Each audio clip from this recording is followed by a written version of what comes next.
way to give da'wah to a Muslim brother to start praying salah. Um, you want to start off? So, Bismillah. So, of course, to begin, da'wah is always an art form. There's no clear right procedures that must always be followed when giving da'wah. A lot of what da'wah has to do with, da'wah is, has to do with assessing the situation, the condition and the situation of the person that you are inviting or that you are addressing or that you're helping, trying to navigate through some situation that they're going through in their personal life. So with da'wah, there are some general guidelines, but there's no exact procedure that you must start with this and then do this and then do that, but there are general guidelines. So among these general guidelines in da'wah, especially if we're talking about inviting someone who's already a Muslim to be more practicing of the faith, is to focus on matters of the heart and matters of faith and aqeedah, and then extend from there to the observance of the ahkam and tashari' of the deen, the legislations of Islam. And this is actually the methodology of the Quran. The Quran came down gradually to the Prophet ﷺ over the span of 23 years, and it came addressing real life circumstances. And the first 13 years of the Prophet ﷺ's message was in Mecca. And largely the verses revealed to the Prophet ﷺ as he was in Mecca were verses about faith, about the hereafter, about character, about stories of past prophets and messengers. This was the general message of the Meccan period. And this tells us a lot, because the companions, they say, if the first legislation made was do not drink alcohol, then we would have said we will never abandon drinking alcohol. And if it was, the first revelation was do not fornicate, we would have said we will never abandon fornication. But there is a gradual progression in the teachings of the faith throughout the span of the Prophet ﷺ's lifetime. So this teaches us a lot about how to give da'wah, what to prioritize. Prioritize faith, belief, win over the heart first, and then when the heart believes in the message, the body will conform. So this is one advice that I can give about how to give da'wah to someone who isn't praying, and to inspire them to be among those who pray. Wallahu alam. Do you have anything to add, Ustadh Zaied? Bismillah ar-Rahim. Allahumma salli sayyidina Muhammad. Some of these questions are difficult to answer also because I understand the desire to stay general, but sometimes it helps to give better advice if I know the specifics. So if I don't know why this certain brother or sister, I think the questioner said brother, why the brother is not praying, but I would want to understand that. What is it? Is it just a form of laziness? Does the brother not feel like it's important to pray? Is he not focused on salah because he's just too busy with other things? And that would change the approach quite drastically. The only thing I'll say, and I said this at the last AMA, but I'm going to keep saying it because I think it's important. A lot of people, especially a lot of young people who don't pray, it's normally not salah that stops them. It's not the actual physical act of salah. It's normally keeping their wudu and making wudu that annoys them.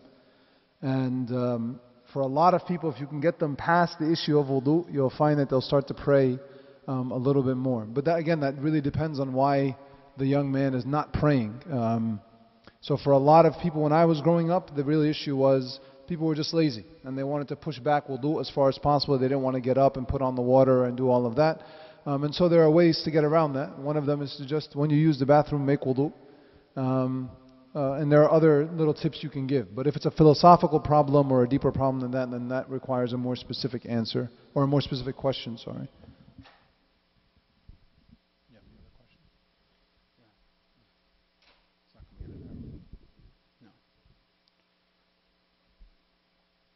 So actually we have a question that relates to that, and now this is the person asking about their own personal struggle. So the first person was, how can I give da'wah to someone who doesn't pray? This question is, I've been struggling with my salah. What are the best steps to take to start again? Of course, answering this question is very different than answering the first. For how to inspire yourself to start praying again, then, I guess one needs to reflect on finding how to find meaning in prayers and in ibadah. How can I recognize its impactful nature on my life? If I really feel that salah has a big significance in my upon my spiritual state and upon my day to day, then I will feel its importance. I'll make it a priority. But if it becomes an issue of rituals, an issue of just mindless motions that one does, then of course it'll be difficult and it'll be felt as a burden. And this is exactly what Allah subhanahu wa ta'ala says in His book. وَإِنَّهَا لَكَبِيرَةٌ إِلَّا عَلَى الْخَاشِعِينَ. Salah is truly a burden. Prayer is truly felt as a burden, except for one category of people. For a category of people who found spiritual meaning in salah. Khashi'een, those who feel a sense of khushu' and subservience, devotion, a humble submission to Allah subhanahu wa ta'ala.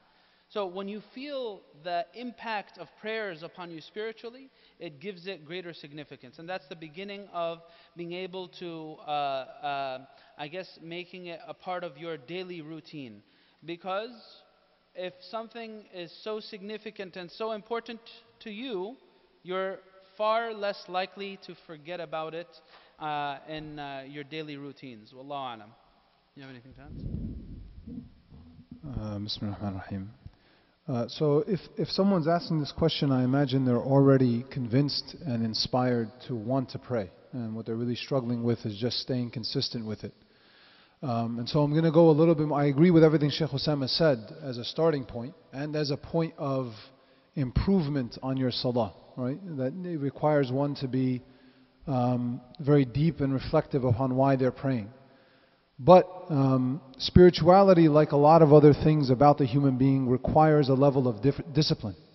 And it requires a level of commitment. And sometimes to get there, when you feel yourself being lazy about something, the only way to get there is to force yourself to do certain things and to have what some people might call to be quote-unquote life hacks these days. And so a lot of people will tell you, for example, that the first thing they'll do when they get up in the morning is that they'll meditate and then they'll work out for whatever period of time they're supposed to work out in, because they know as soon as they get their day started or they look at their phone, they're not going to do any of that stuff, right? So sometimes it's just a matter of knowing what practical steps to take. And so I want to suggest a few. The first one is what I said in the last question. This is over all the years that I've dealt with young people who struggle with praying salah regularly, wudu has been one of the biggest challenges that they've had. And so I always tell them, just get in the habit of having wudu all the time. Make that your discipline. If I use the bathroom, I'm going to make wudu. And I know for the sisters it may be a little bit harder than for the brothers, but I think it's worth a sacrifice. You can wear uglier socks that are thicker, that are allowed to be wiped over, for example. But just make that a commitment, that I'm going to plan my day, that if I ever use the bathroom, I'm going to make wudu. And that way, the minute salah comes in and you have the second to pray, just pray. Don't put it off, don't push it back. Make it that as soon as salah comes in, if you have wudu, just stand up and pray. And make that your discipline for the day. I'm just going to do it this way. When you start doing this, it becomes a lot less, the mental struggle starts to go away. Then you have a whole other struggle on your hand, which is, how do I actually make my salah khasha? How do I actually be focused and meaningful in my salah?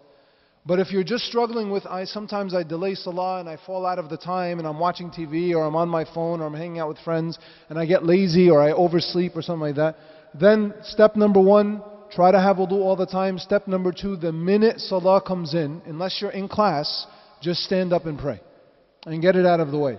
And I say it that way not to be disrespectful to the salah, but I say it that way because mentally, these challenges are mental. You start to put it off and put it off and put it off.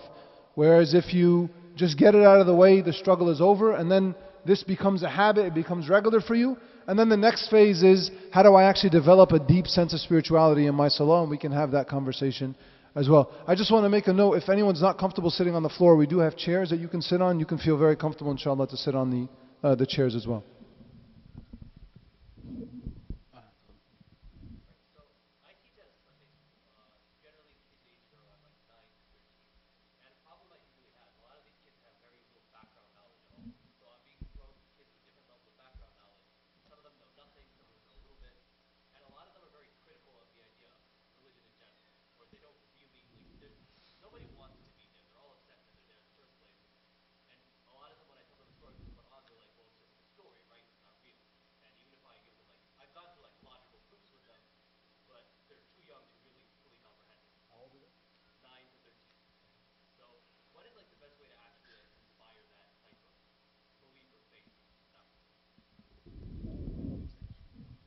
Did everyone hear the question?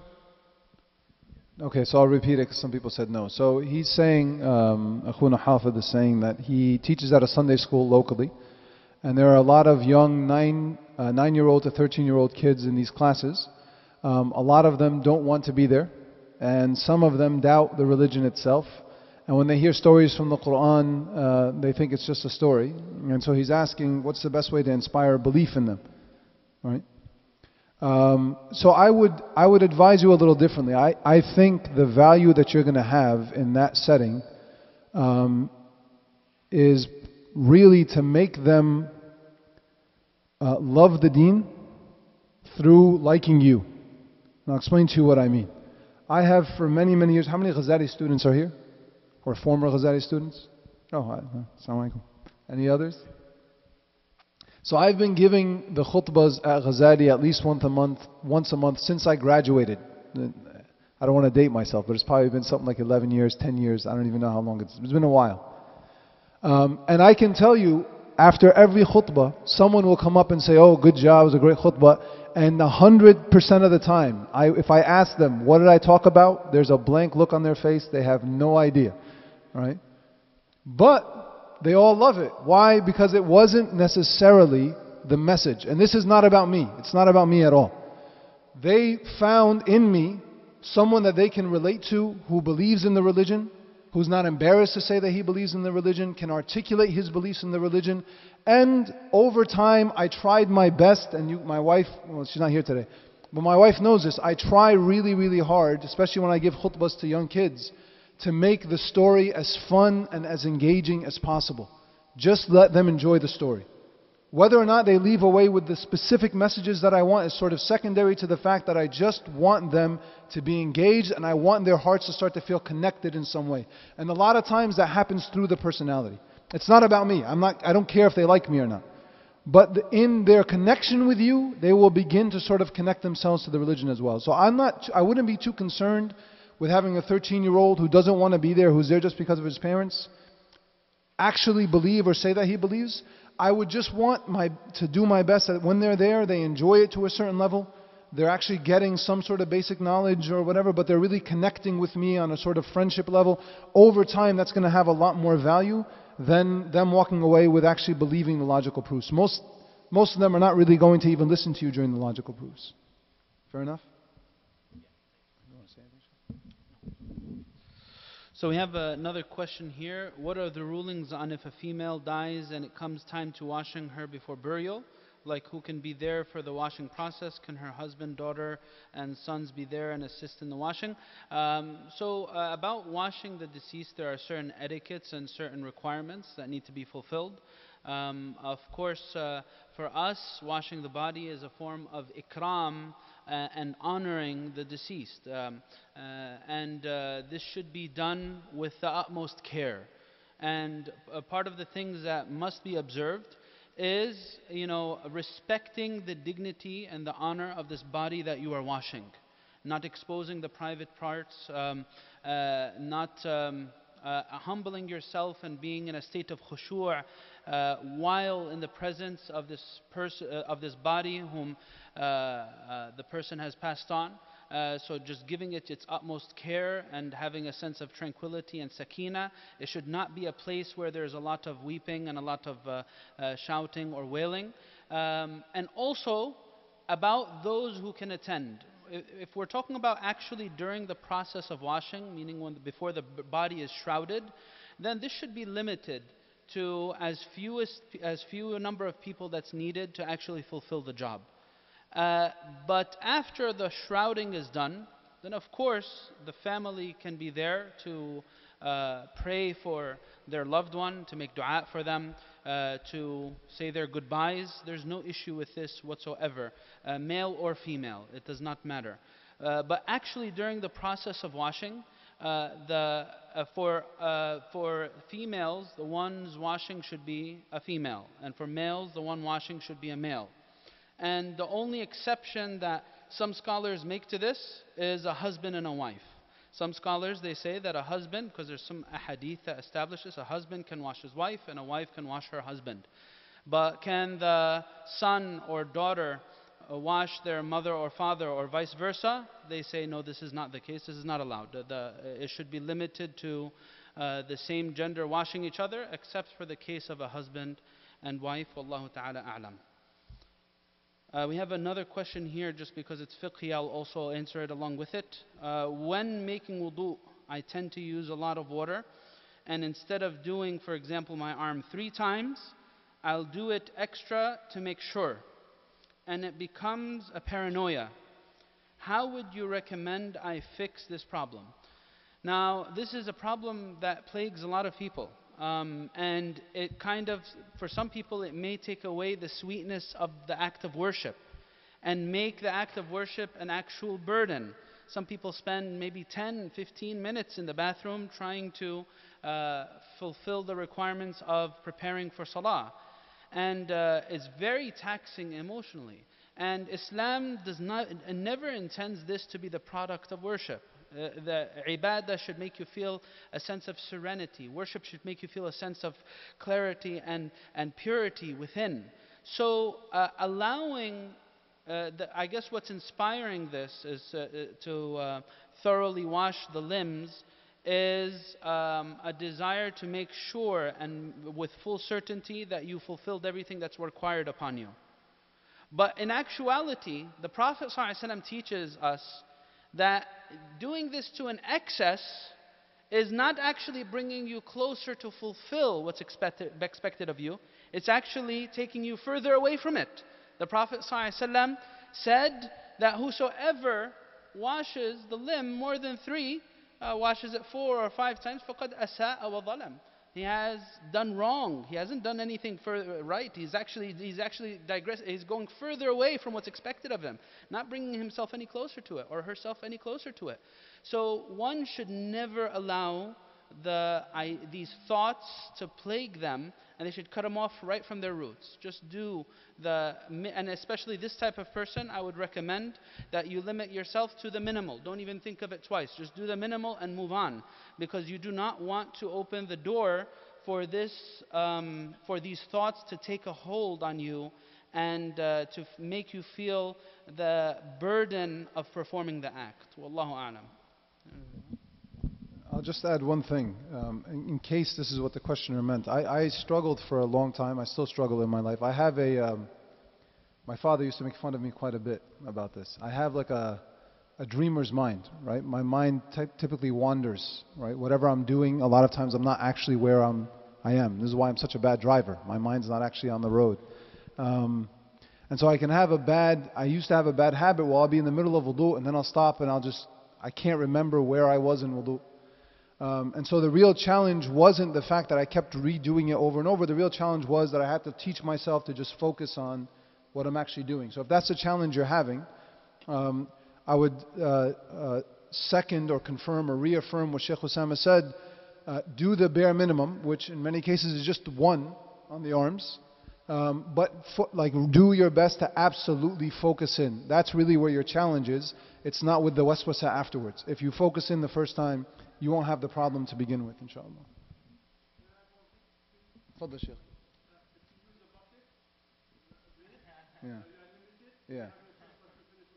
Yeah, that's a very good point. Also, if you shut off the faucet in between moves, it also forces you to focus. So that's a very good tip. You want me to read it or you got it?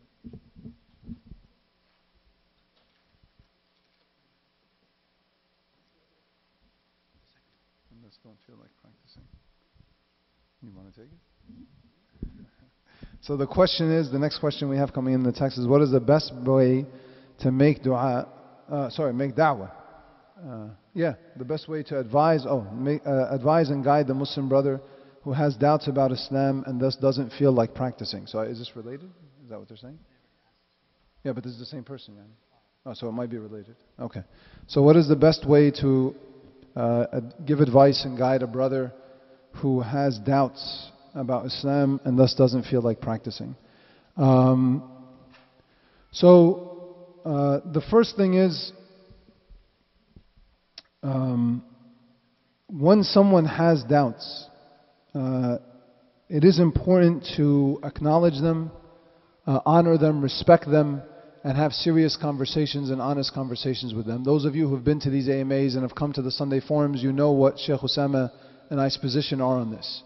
It's very normal and natural, especially in today's world, to have questions, to have doubts, to not agree with certain parts of the religion or think that you don't agree with certain parts of the religion.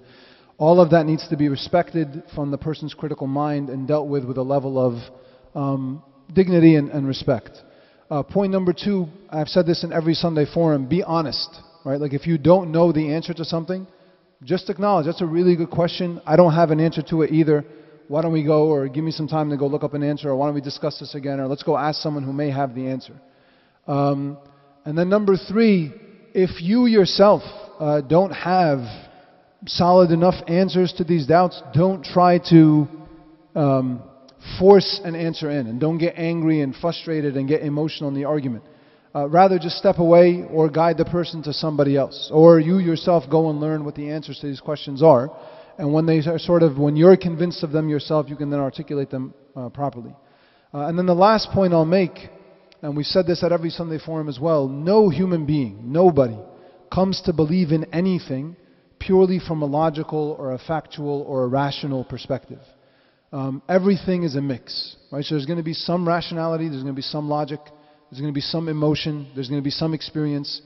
And so a lot of the doubts that people have can oftentimes get resolved over time if you're patient with them. If they're sort of struggling back and forth, they're doing some of their own experience, they're doing some of their own journey, some of their own searching, they're praying at times, they're making dua, they're seeking out their answers, and they have a connection with you as a brother or sister that loves them and that they love.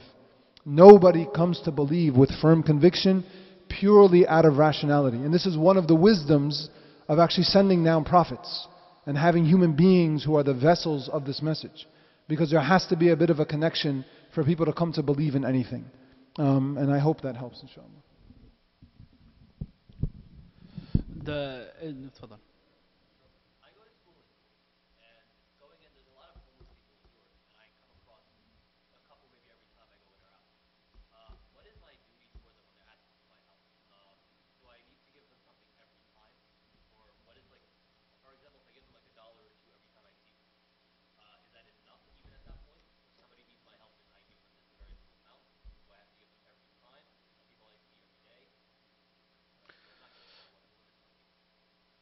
No, so of course in terms of requirement, this is not part of what you're required to give is if you are well off and you're wealthy to give zakat amwalik.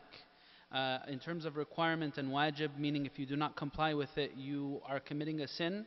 This is not, giving a charity is not going to fall under that level of obligation. It's an act of virtue, it's a recommendation. It's something that if you do, it's an act of goodness, you're encouraged to do it. But just to be particular with the wording, I wouldn't say it's something that you have to do, but under certain circumstances, it's something that you should do. And what I mean by that is you should be careful that your support is actually fulfilling a need, is not actually feeding a person's illicit behavior. For example, maybe perhaps this is more apparent in our countries back home, but the idea of tasawwul and actually begging for money in the streets has actually been made like a business by many people. And they actually bring in a lot of money through it. And there's actually been a lot of research and documentation about this, that people actually exploit disabilities of people so that they can use them for begging. This happens in many developing countries. But for here, what we might face is perhaps someone has a drug addiction. And by you giving them $1 or $2, you're actually helping them get their fix for the day. Maybe perhaps instead of doing that, you can actually give them a meal if you feel that they're really someone that's hungry. Or you can buy them something to drink. And again, this is not under the realm of obligation. This is an act of goodness that you're encouraged to do. If you think the situation warrants, you study the situation to the best of your ability. Wallahu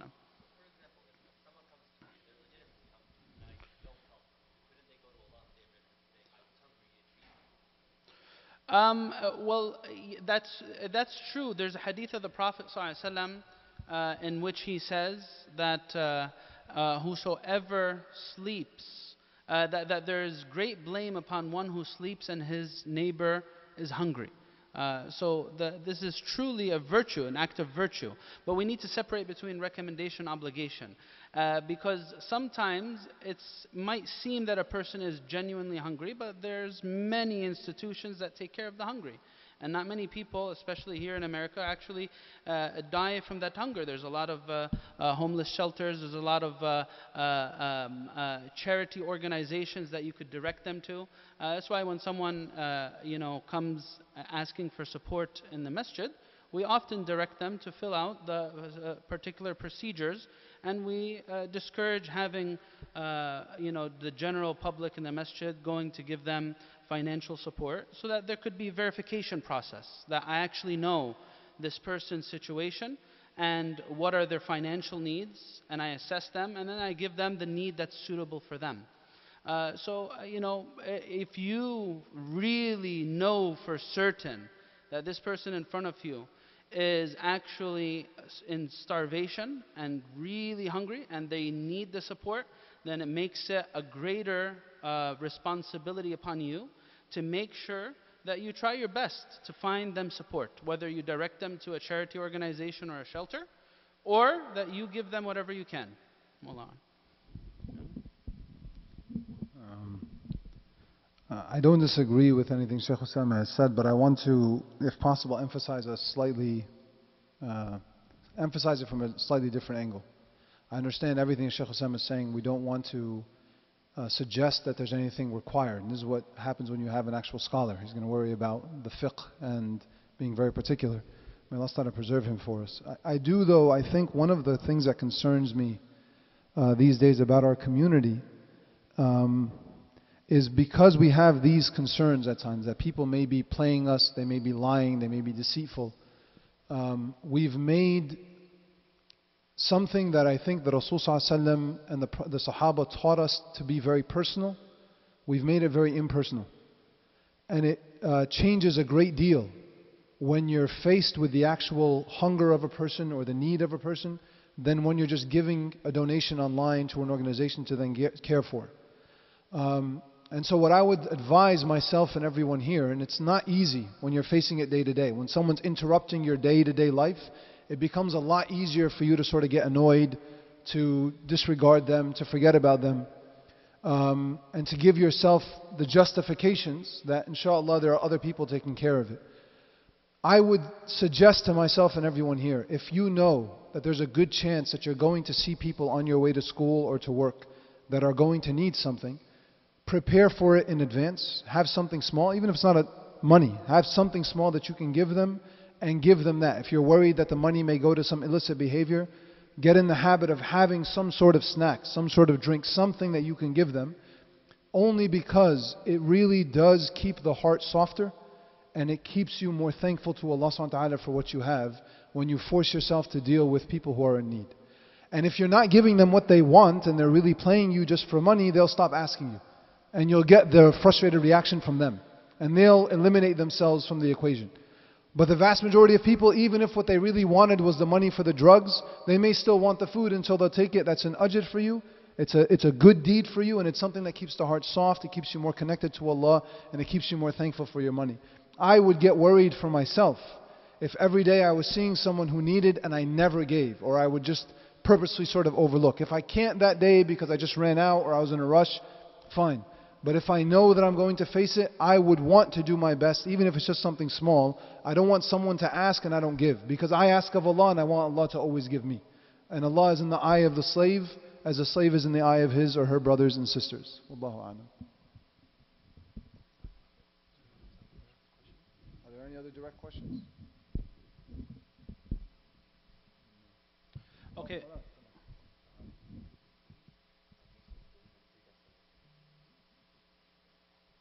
Do we believe in predestination?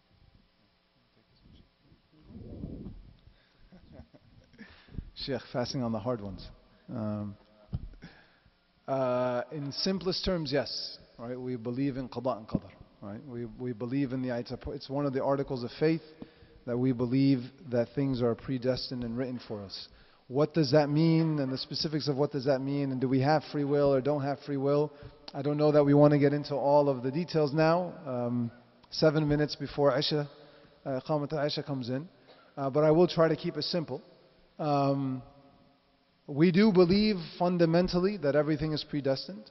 However, we also believe Allah subhanahu wa ta'ala has given us a level of free will. The simplest way I can explain it very quickly, and I hope it does not elicit follow-up questions, but if it does, khair inshaAllah. The fact that Allah knows everything does not change the fact that you are able to choose what you're going to do. Because Allah is beyond space and time, He's beyond this existence, He created it all. And so to think of Allah within the bounds of time and within the bounds of space is to actually confine Him to something that He's created. And so you cannot understand how, you may not be able to understand how is it possible, because we're defined within space and within time, but Allah is not. So the fact that Allah knows and has written everything doesn't change the fact that you have chosen that thing. He's not a human being. He doesn't exist within the confines. And so He's beyond it. And so you have the ability to choose. It doesn't change the fact that you're choosing what you do. It only means that Allah knows and has written for you what you're going to do. Now there's another whole angle to this thing, and that is things that you don't have a choice in whatsoever. Those are completely out of your purview. You don't have to worry about them anyway. So how much money you're going to make, that's really not in your hands. Right? Allah has written it for you. And this is what sometimes confuses people, because the hadith talk about this. Allah has written this for you. Right? A lot of times when people struggle with getting married, right? There's an old Egyptian saying, "Mahaddash haygawas maratak," right? No one's going to marry your wife. And this is what they would say to a man who's really frustrated. Can't find a wife. Don't worry, no one's going to marry your wife. Your wife's written for you. Yeah, that's kind of out of your hands, some of these things. Right? You're going to do your part. That's your choice. That's what you have the right to do. But what is actually written for you to come to you, that's completely from Allah subhanahu wa ta'ala. You do your best and you leave the rest to Allah subhanahu wa ta'ala. So these two things are not in contradiction whatsoever. And I hope it doesn't elicit follow-up questions, but I'm sure I didn't do it justice. No, you got it good, mashallah.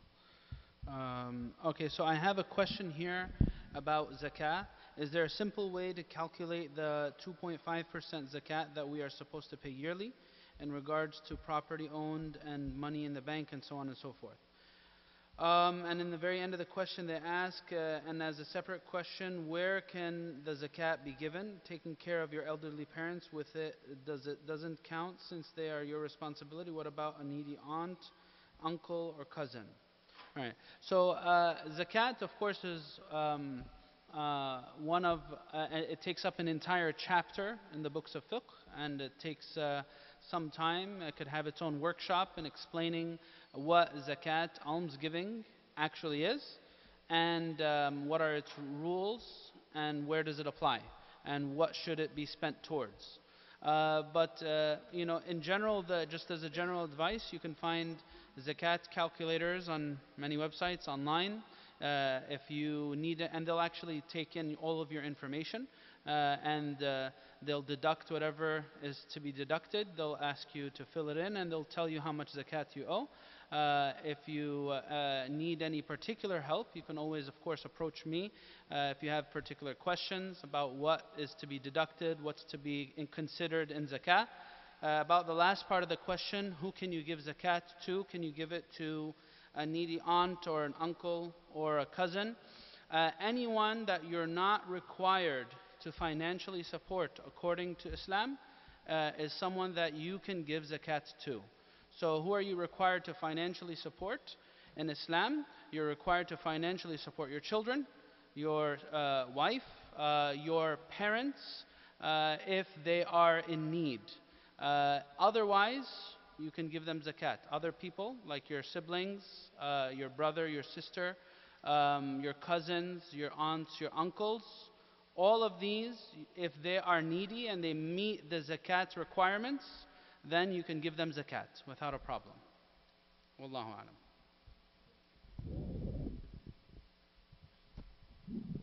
alam. Just real quick, if anyone wants something, please do come to Shaykh Osamah if you have questions. But if you're not going to come to Shaykh Osamah, Dr. Joe Bradford has a very simple, well-written, well-articulated zakat guide that you can order from online. I think he published it online for free, but you can go. You'll just Google him. He has a website. You'll get everything from there, or you can order it for very cheap, and it's a very short booklet that'll go through the basics of zakat, inshallah. Anybody other than Hafiz, before we go to Hafiz? No. Hafiz's questions are great. I just want to give everyone a chance, inshallah. We'll come back to you after Salah, inshallah. All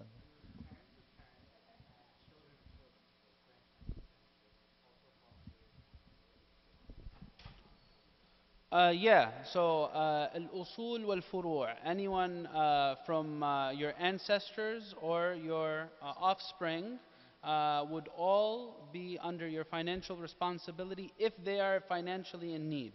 But if they're well off, then they're not your financial responsibility. Even if they're your own children or your grandchildren, they're not your financial responsibility if they're well off. Right? Even they say, technically, of course, yani, you would not, but they mention this technically. If a child has inherited an estate and the child has a lot of wealth, all right, the parent can use that wealth to spend on the child.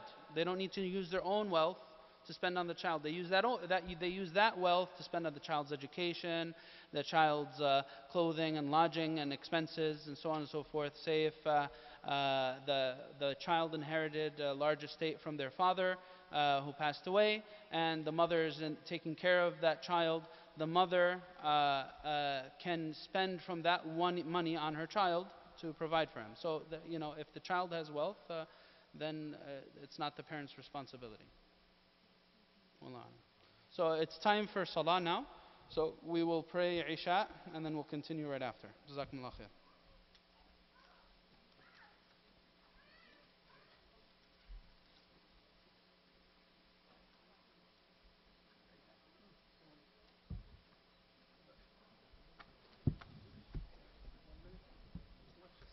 السلام ورحمة الله. كيف الحال؟ كيف الصحة؟ كيف معك؟ الله يبارك فيك. الله يبارك فيك. كنت تمام؟ الحمد لله الحمد لله. مين يأذن؟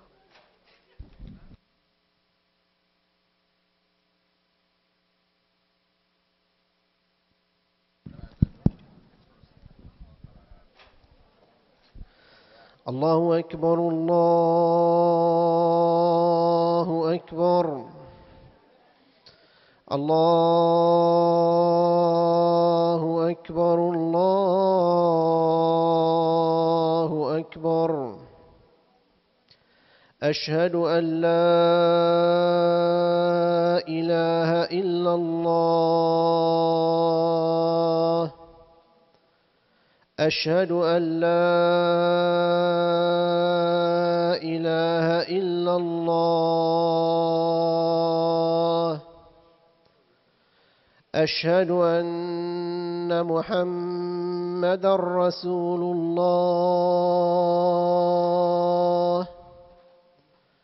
أشهد أن محمدًا رسول الله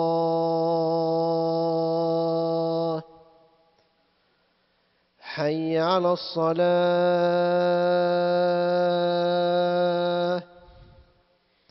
حي على الصلاة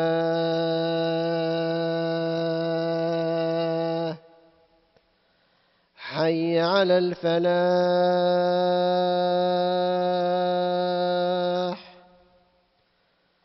حي على الفلاح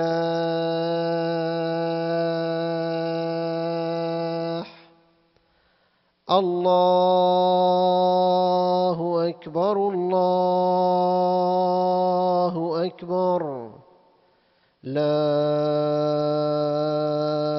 إله إلا الله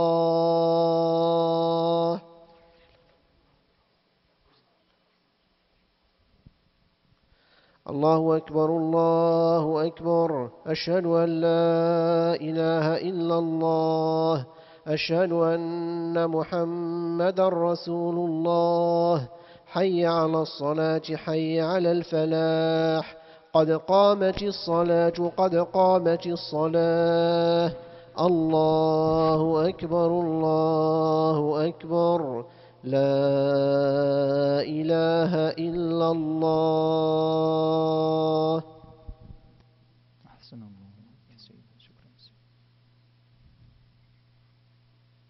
أحسن الله أقيموا صفوفكم تراصوا اعتدلوا يرحمكم الله.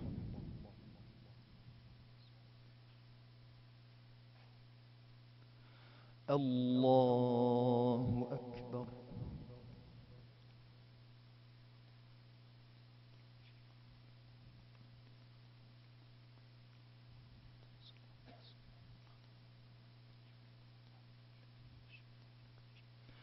بسم الله الرحمن الرحيم. الحمد لله رب العالمين الرحمن الرحيم مالك يوم الدين. إياك نعبد وإياك نستعين. اهدنا الصراط المستقيم صراط الذين أنعمت عليهم غير المغضوب عليهم ولا الضالين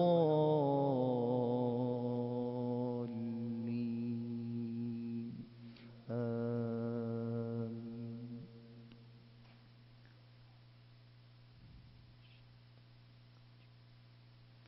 وعباد الرحمن الذين يمشون على الأرض هونا وإذا خاطبهم الجاهلون قالوا سلاما. والذين يبيتون لربهم سجدا وقياما. والذين يقولون ربنا اصرف عنا عذاب جهنم إن عذابها كان غراما إنها ساءت مستقرا ومقاما. والذين إذا أنفقوا لم يسرفوا ولم يقتروا وكان بين ذلك قواما. والذين لا يدعون مع الله إلها آخر ولا يقتلون النفس التي حرم الله إلا بالحق ولا يزنون. ومن يفعل ذلك يلقى أثاما يضاعف له العذاب يوم القيامة ويخلد فيه مهانا. إلا من تاب وآمن وعمل عملا صالحا فأولئك يبدل الله سيئاتهم حسنات وكان الله غفورا رحيما. ومن تاب وعمل صالحا فإنه يتوب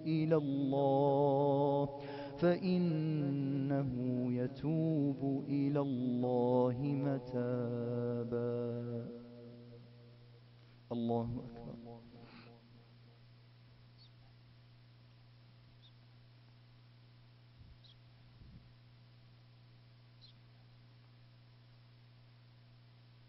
سمع الله لمن حمده.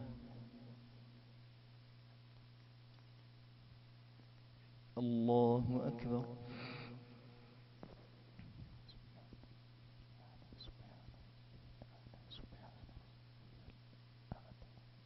الله أكبر. الله أكبر.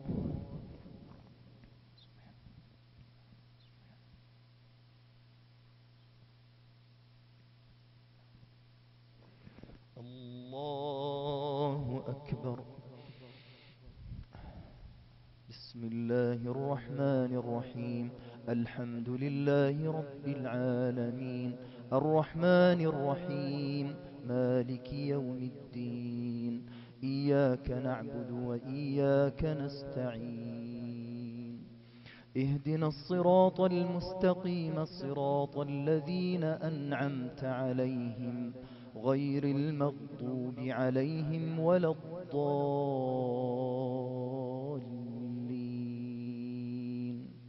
آمين.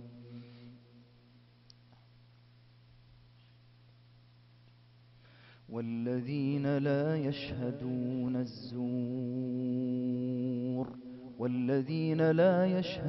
الزور وإذا مروا باللغو مروا كراما والذين إذا ذكروا بآيات ربهم لم يخروا عليها صما وعميانا والذين يقولون ربنا هب لنا من أزواجنا وذرياتنا قرة أعين وجعلنا للمتقين إماما أولئك يجزون الغرفة بما صبروا ويلقون فيها تحية وسلاما خالدين فيها حسنت مستقرا ومقاما قل ما يعبأ بكم ربي لولا دعاؤكم فقد كذبتم فسوف يكون لزاما الله أكبر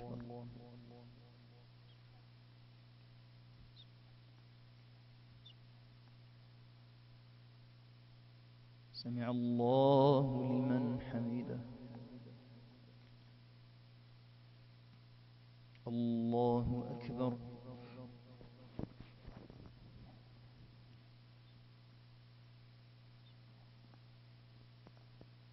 الله أكبر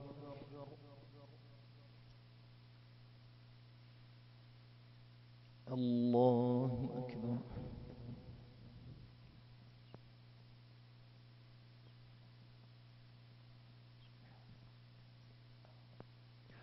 الله أكبر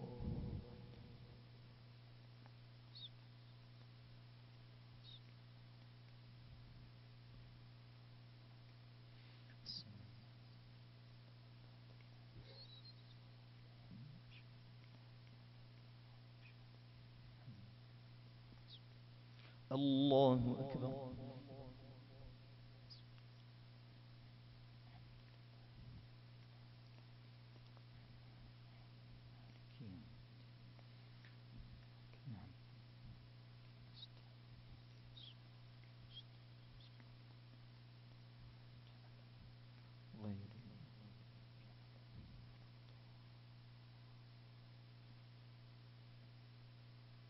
الله أكبر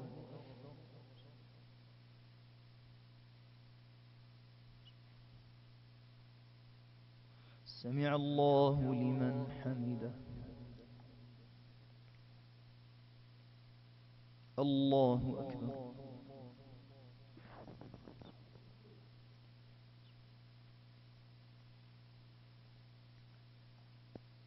الله أكبر الله أكبر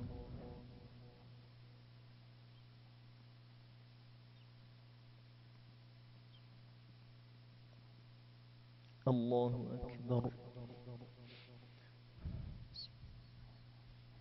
الحمد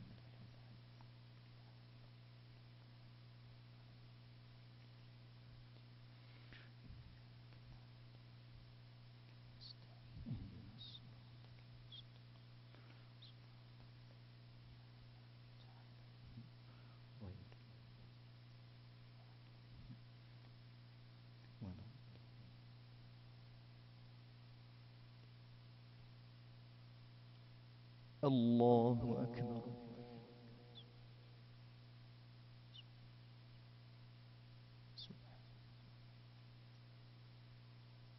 سمع الله لمن حمده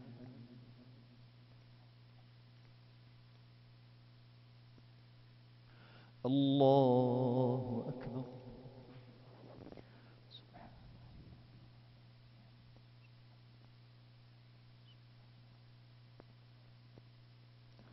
الله أكبر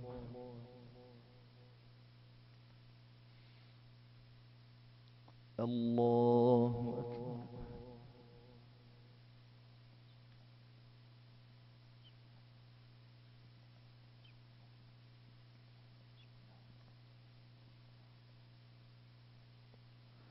الله أكبر.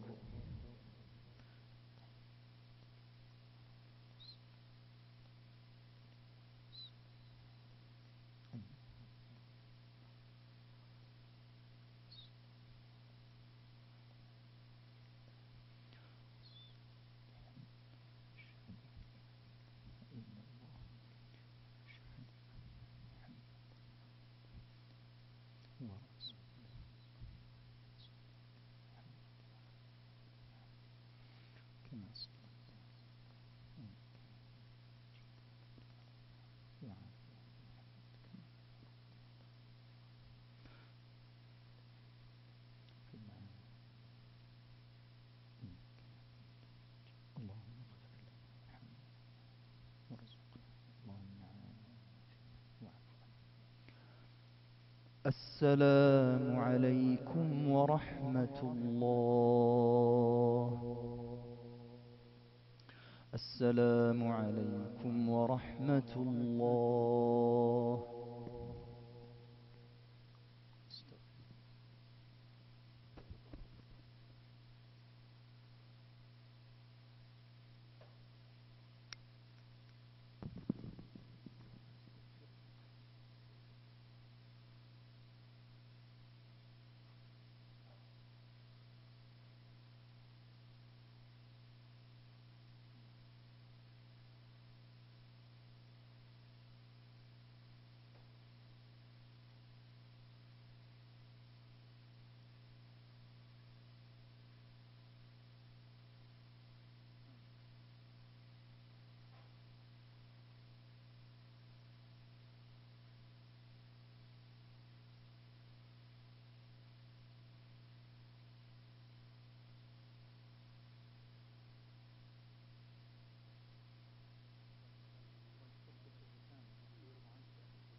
Assalamu alaikum. Inshallah, we'll continue right after Salat al-Sunnah.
Bismillah. Assalamu alaikum wa rahmatullah. Huh? Inshallah, we're going to get started again. Ask the brothers and sisters to please settle down. Brothers and sisters, if you could please settle down so we could continue with the program.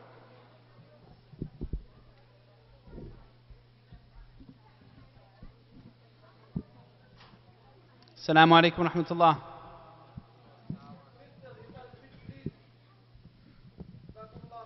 Jazakumullah khair.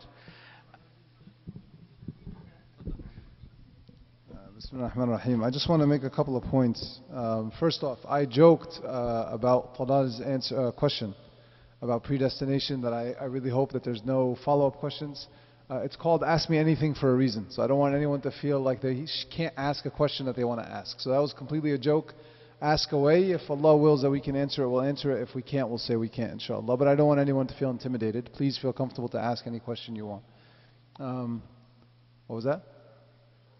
Yeah, you did. You always do, mashallah. Number two, one of the brothers made a very good point before the salah that I wanted to share regarding the question about when someone has doubts. A lot of times, and this is true, a lot of times young Muslims who have been raised in Islam and have grown up to have or feel that they have a firm belief in Allah subhanahu wa ta'ala, when they're first faced with some of these questions that they don't know how to answer, they think that means that they now have doubts, or that their iman is weaker, or that their iman is incomplete or imperfect, or so on.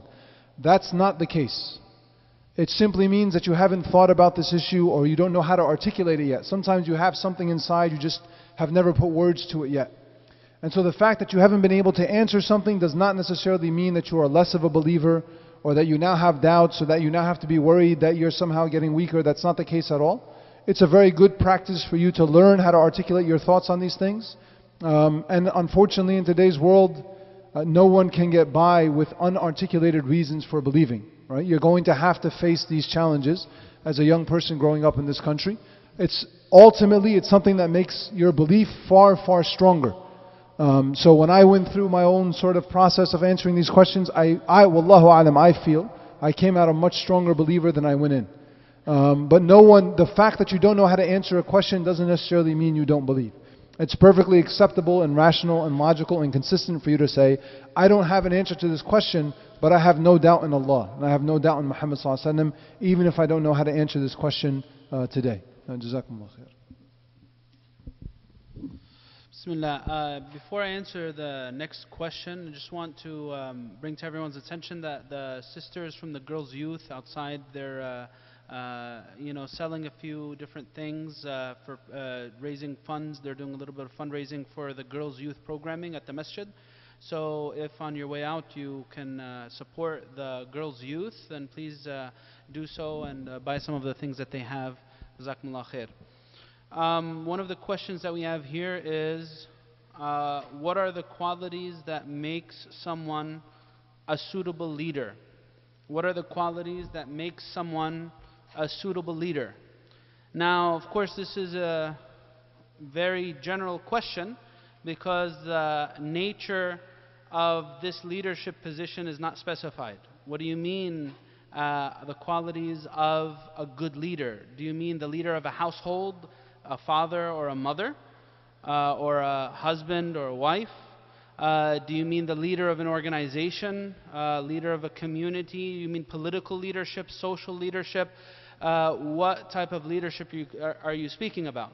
But of course there are certain common things that when a person is in a position of responsibility, they need to make sure that they are fulfilling.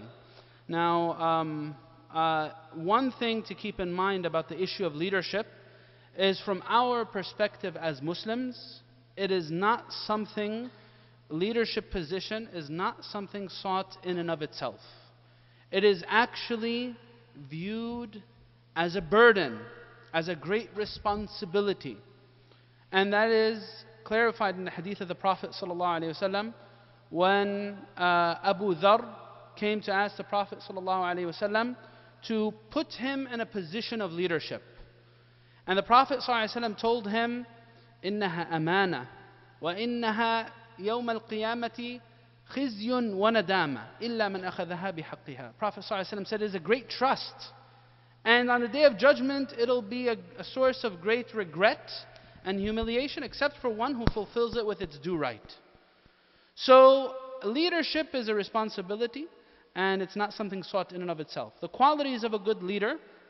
Now, of course, besides being an expert in the field that they're leading, or the capacity of their leadership, having thorough knowledge and being the most capable to fulfill the position, besides this, any person who is looked at as an example must seek to embody the prophetic character in their capacity of leadership. And this is the backbone of any successful form of leadership. It needs to be on the basis of solid character and solid morals and virtues. There's so much to say beyond this, depending on the capacity of leadership. Those are a few quick thoughts. Wallahu alam. If you have anything to add, Ustadh. Bismillah ar-Rahman ar-Rahim. I'm going to pick up right where Shaykh Osamah left off. If you find yourself in a position of responsibility, if you're really going to live up to that responsibility, it actually begins with you mastering yourself before you're going to lead anybody else, or before even worrying about what those who are under your responsibility are doing. So if you're the head of a household, or you're just in your group of friends, you're the one that they look to, the first thing is that you have a deep introspection about yourself. What are my weaknesses? When am I right? When am I wrong? What are my intentions when I do things? And that goes to exactly what Shaykh Osamah was saying about embodying the characteristic of the Rasul sallallahu alaihi wasallam, the Prophet Muhammad sallallahu alaihi wasallam. And I say that because quite often when people ask this question, they are thinking about sort of the pride of it, right, or the glory of it. That I'm going to be out front, everyone's going to take from me, I'm going to lead people over the hill and all this stuff. When in reality it begins first and foremost with you being very critical of yourself and holding yourself to the highest possible standard. As some of the Salaf used to say, if you are the leader of a people and you want them to simply pray 5 times a day, you need to be praying Qiyamul Layl every single night. Right? Now this is just a qawl from the aqwal of the Salaf, it's just a saying of the Salaf, and it has some truth to it. That if you want to hold people to one standard, you have to hold yourself to a much higher standard. Number 2, is that when you are in a position of responsibility, it is that you are in the service of those people. And so even if you're the boss at your job or you're the manager at your job, you view yourself as being in the service of those around you. You're in the service of your employees, you're in the service of your clients, you're in the service of your customers, you're in service of everyone who comes in contact with the business. Because if you think the opposite way, people won't want to deal with you for very long. Most people, decent people, would be willing to lay down their everything for you, without getting too dramatic and saying their lives, right? Would be willing to do everything for you if they feel like you're willing to do everything for them. Right? And so you want to again begin by thinking of yourself as being in the service of those around you and not the other way around. And I hope that's helpful, inshallah. Okay, can I answer the one question here? Then we'll go to you, inshallah. So it says, what would you say to the new Muslim about building one's iman and staying steadfast on their journey on learning the deen in the proper way? Now, of course there are many pieces of advice that would be useful for someone in the beginning of their journey to Allah to keep in mind. But I guess 2 that immediately come to my mind is, 1, the Prophet ﷺ says, إِنَّ هَذَا الدِّينَ مَتِينٌ. This matter of religion is very vast and great. فَأُغِلْ فِيهِ بِرِفْقٍ. So tread very lightly and carefully and with ease and with gentleness in your journey to God. You cannot take everything in all at once, and you cannot implement all of the practices and teachings of the deen, of the faith, all at once. Go at your own pace. This is a very important thing, because usually when someone is coming, it begins their journey to Allah subhanahu wa ta'ala, they're overcome with a sense of zealousness, and they push themselves to extremes, and this often becomes difficult to maintain. And this is actually one of the means by which the shaitan or the devil distracts us away from the path to God. They actually say one of the methods that the shaitan employs is that he drives people to extreme in practice. Whether it's extreme fervor, either extreme, it doesn't matter, extreme dedication or extreme negligence. But if it's extreme dedication, the reason why the shaitan would push them towards that is because they will not be able to maintain and they will give up the path altogether. This brings me to the second piece of advice, and that is, it is of the teachings of our Prophet ﷺ to have a consistent set of actions and routines that you do in your journey to Allah subhanahu wa ta'ala. The Prophet ﷺ said in this regard that the most beloved actions to God are those that are most consistent, even if they are few. And this is something that we should really keep in mind in our gradual development. Today in the khutbah we were talking about gradual development and how Allah subhanahu wa ta'ala has made everything develop gradually in this universe, stage after stage. And this is very important that when I incorporate something in my daily routines, I try to keep that. I don't incorporate more than I know that I can keep and maintain. Because whenever I do too much, I'm going to end up leaving some of those actions, and then there's going to be a sense of retreating away and turning away and giving up some of what I'm doing. Wallahu alam. You have any other?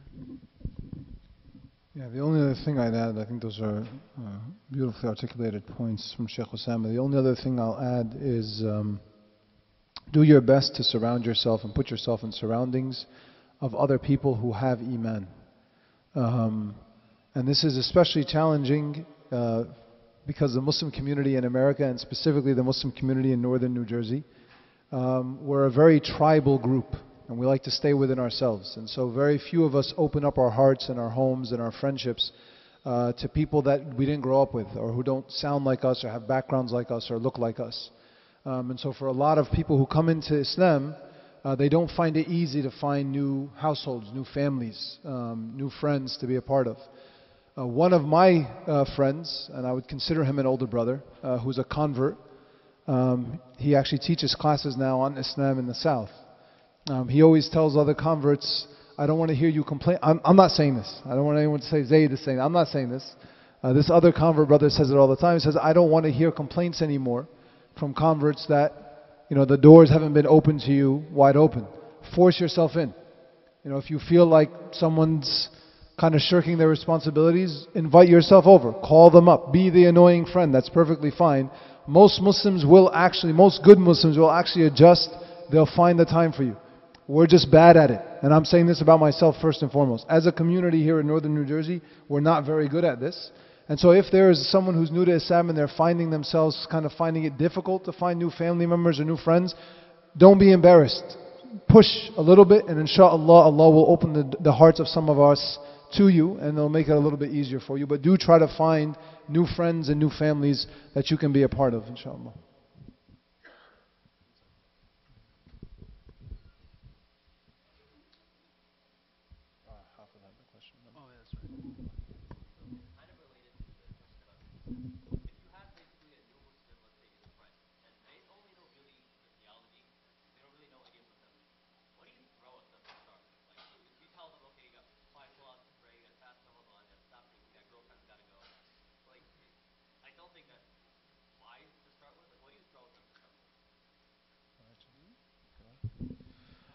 Bismillah. So if anyone did not hear him, so when someone's coming new to the practice, they're making a complete lifestyle change. And to do that all at once is very difficult. So what should you start with in that lifestyle change?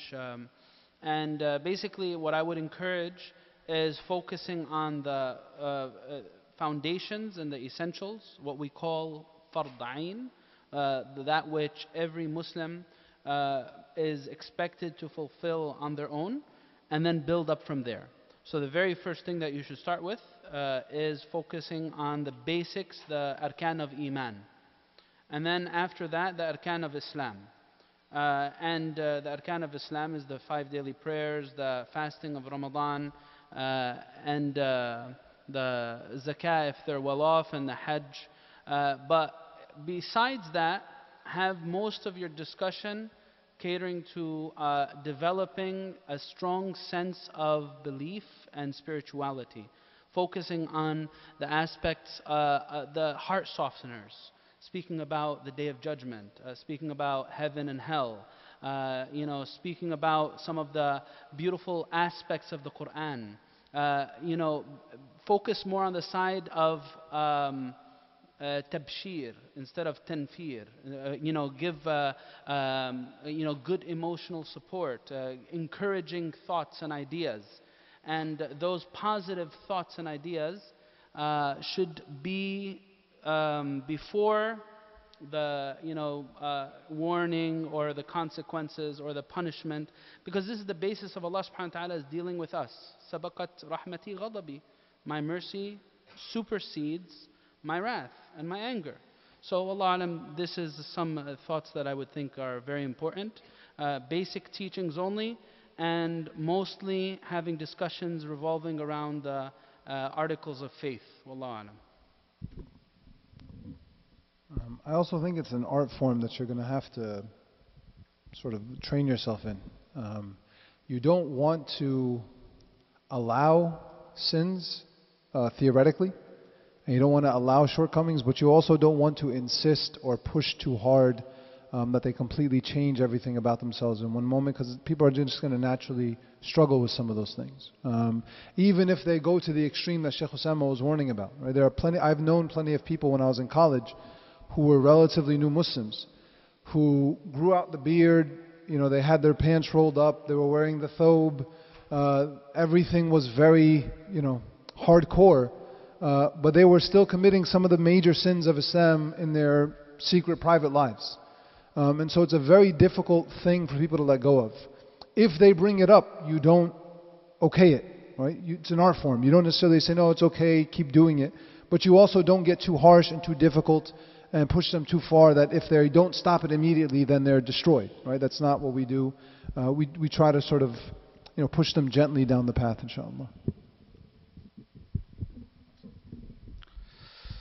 The next question here is a very important question. The people who are going to Jannah won't enter Jannah because of their good deeds. Rather, they'll enter through Allah's mercy. So if we believe in Allah, the Quran, and the Day of Judgment, what is the point of doing good deeds if we will enter through Allah's mercy? Now, there are dozens of verses in the Quran that mention Iman and faith. And you'll find that in most of those situations, if not all of them, that faith and Iman is linked with Amal Salih, with good deeds. Allah subhanahu wa ta'ala often says throughout the Quran, dozens of verses, إِنَّ الَّذِينَ آمَنُوا وَعَمِلُوا الصَّالِحَاتِ, those who have believed and done good actions. And in fact, when the people of Jannah are entering Jannah, when they're entering paradise, Allah subhanahu wa ta'ala will say to them, أُدْخُلُوا الْجَنَّةِ بِمَا كُنْتُمْ تَعْمَلُونَ. Enter Jannah because of what you've done in your life.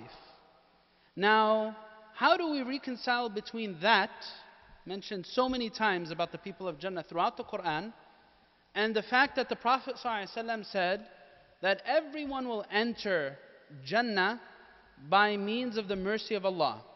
They said, even you, O Prophet of Allah? He said, yes, even me. I will enter Jannah by the mercy of Allah subhanahu wa ta'ala. Now, the Prophet ﷺ, when he said this, it wasn't a call to abandon action, because true faith is translated into action. Because if something really settles in the heart is the king of the body. It'll naturally reflect in the person's behavior. As they mentioned in the books of Tazkiyah, if something really settles in the heart, it'll naturally reflect in the person's actions and behavior. However, what the Prophet ﷺ was teaching us to do is to never be that person who's impressed by what he or she does, that thinks that because of what he or she has done, they are somehow entitled to something from God. No, one does this not one does good deeds not out of a sense of entitlement, not to have a sense of entitlement, but rather out of full submission to God. And then after, this is what true ubudiyya is. True servitude to the Creator is as Allah subhanahu wa ta'ala says in another verse, He describes the people who give, and they say, their reaction is, لا نريد منكم جزاء ولا شكورا. Our objective behind this act of goodness and kindness is not some compensation and some sense of gratitude on your part. It is out of pure service to our Creator subhanahu. And that is actualizing the true sense of ubudiyya and servitude to Allah. So this is what the Prophet ﷺ was highlighting. Because there are those who have done many good actions, but their actions have led to a sense of entitlement. And at the forefront of these is Iblis, alayhi la'natullah. He felt that because of his acts of goodness, he was somehow superior to Adam. And this is the exact opposite product of what feeling a sense of servitude to the Creator should lead to. So this is what the Prophet ﷺ was pointing out to, but not to say that faith is something divorced from action. No, faith will never be perfected and never mature without action. Wallahu a'lam. That was very, very well articulated. I will say, I think this is one of those interesting hadiths that people read half critically. Because if you took the hadith purely on the logical trajectory that the questioner is asking, then technically speaking, iman isn't even needed. Right? Because it's just the mercy of Allah. Right? So even if you don't believe, Allah can be merciful with you. So why do you even need to believe? Right? What the hadith does not say is that you get into Jannah without action. The hadith says you don't get into Jannah because of your action. Right? That it is through the mercy of Allah that you ultimately get into Jannah. It does not suggest in any way that you get into Jannah without action. That's not what the hadith says. Nor does it say that you can get into Jannah without iman. It's simply stating that it's not your action or your iman that gets you into Jannah. It is ultimately the mercy of Allah. And I just wanted to add that Shaykh Osamah already articulated it beautifully. It's just interesting to me. This is one of many hadith that a lot of Muslims read half critically in order to sort of justify something else that we want to argue for. Wallahu a'lam. Which one, the last one? This? Wow, that's a tough one. What are some ways to deal with a parent who no longer wears hijab?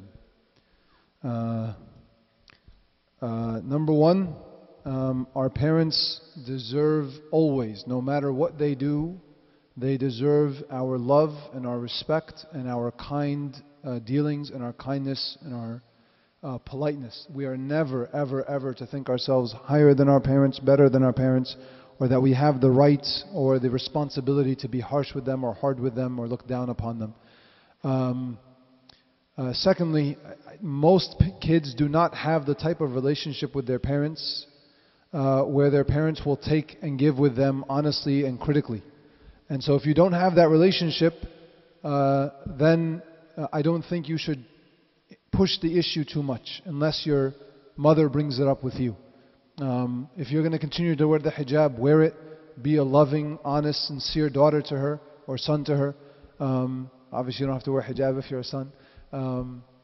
But do your best to just make a lot of dua and remain a good son or daughter to them. And hopefully through that interaction over time they will come back. If you are the type of person who has that relationship with your mother where she's actually willing to give and take with you critically, then all I would advise you to do, I would guess and assume that the mother gave up the hijab perhaps because she's gotten convinced by this new age argument that the hijab is no longer fard, which is not a very strong argument at all. And I think a lot of young Muslims just don't know why it's not a strong argument. And so one of the things I would advise you to do then is to educate yourself very well on the history of that ruling, the argument that has been made nowadays, and the counterbalance or the counter argument to that argument. And there are plenty of people who have written about it as to why it's not a sound argument in any way, shape or form. But that's only if your mother is the type that's going to actually give and take with you, and you have that opportunity with her. Wallahu a'lam. Jazakallah khair, Ustadh Zaid. I might just, if I just add something quickly, with a lot of these issues that relate to, outer observance of worship and religiosity, I always encourage people to try to focus on issues of faith and spirituality and sorting those things out within before addressing the outer symptom. Because sometimes there might be something behind that needs to be resolved before this outer appearance of worship and servitude can be changed. And if the issue at heart is resolved, then this might become far less concerning. Allah Alam. There's a question here. It says, Salam, recently I found myself overcome by anxiety. I tend to think negative thoughts that begin to pressure me and put me down. Sometimes it would get so bad that I have a panic attack. I've been told it's waswasa, but I have yet to find a solution for it. I find that when I am praying, reading Quran, or making supplication, it goes away. I try to keep Allah in my remembrance, but sometimes it is so powerful, it becomes very hard. May Allah subhanahu wa ta'ala relieve the questioner of their difficulty. Unfortunately, there are many people who struggle with stress and anxiety and depression, and I ask Allah subhanahu wa ta'ala to help us all resolve our mental health issues if we're going through any struggles of the sort. I would encourage the questioner to try to talk about this with someone. It's very important. Sometimes when you keep everything bottled in, and you don't have someone to bounce your thoughts and ideas out, your emotions off of, it becomes really difficult to channel those emotions inside. It's very unhealthy for the person to keep those emotions bottled inside and allow them to suffocate you. So I would really encourage that you find someone that you trust, someone that you look up to have a discussion with, maybe perhaps figure out what are the stressors that cause these situations. Maybe perhaps there is a sense of loneliness, maybe there's problems at home, maybe there's some other type of struggle in the person's life. But I really think that if anything I can give as an advice for this, it would be to talk about it with someone who has some knowledge of Islam and someone that you trust and look up to. Wallahu alam. There's so much more you could say if there's anything you'd like to add. I'll add first off, I think it's wonderful that you turn to Allah subhanahu wa ta'ala when you feel these things and that you're noticing the difference. I do want to say though, the impact of dhikr, much like a lot of other things in life. So you guys have heard me make this analogy before. It's a lot like working out, right? So if you want to get fit, and you work out once every few days here and there, and then you come and complain that I'm still fat and my cardiovascular health is really bad and I can't run properly and I can't get up a hill, people will laugh at you. Well, you're not actually training properly, right? Even when you don't feel like it, you should do it. And so one of the things that I don't think we appreciate is that your spiritual health and the health of your heart and your soul is very similar. It does require a level of discipline. And so if you are struggling with this on a general sort of life scale, one of the ways to counteract this is not just to do the ibadah when you feel the anxiety, but to develop what's called a wird, right? Like a daily litany that you're going to do. Every day I'm going to do this many istighfar, I'm going to do this many salawat on the Prophet, I'm going to read a few pages of Quran, and be disciplined about it. This is my workout. This is my spiritual and heart-based workout every single day. Even when I don't feel like it, even if I'm tired, even if I feel lazy, I'm going to do it. And what you'll find, inshaAllah, if you do this sincerely, especially if you do it with nobody knowing, it's just you will find that over time, you will begin, your spiritual self, your heart begins to get far more healthy as a baseline. And these things won't impact you nearly as much when they come. And then Shaykh's advice was perfect, so I don't have anything else to add on top of that. I saw a hand back up in the back over there. Fadal, sister.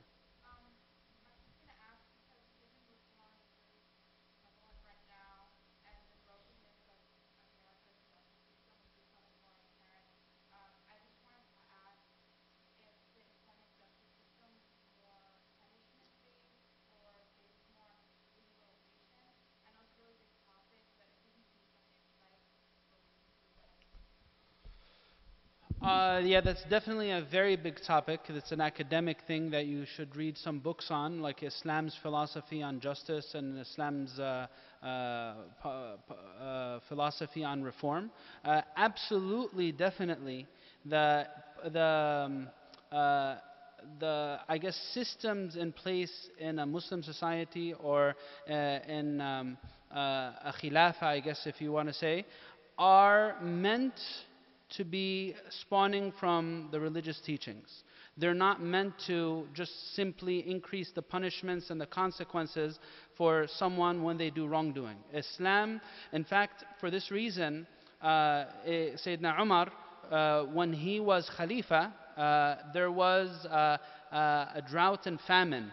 And during that drought and famine, someone had committed theft. And the normal consequence that is to be applied to the person who commits theft, he did not apply it to them.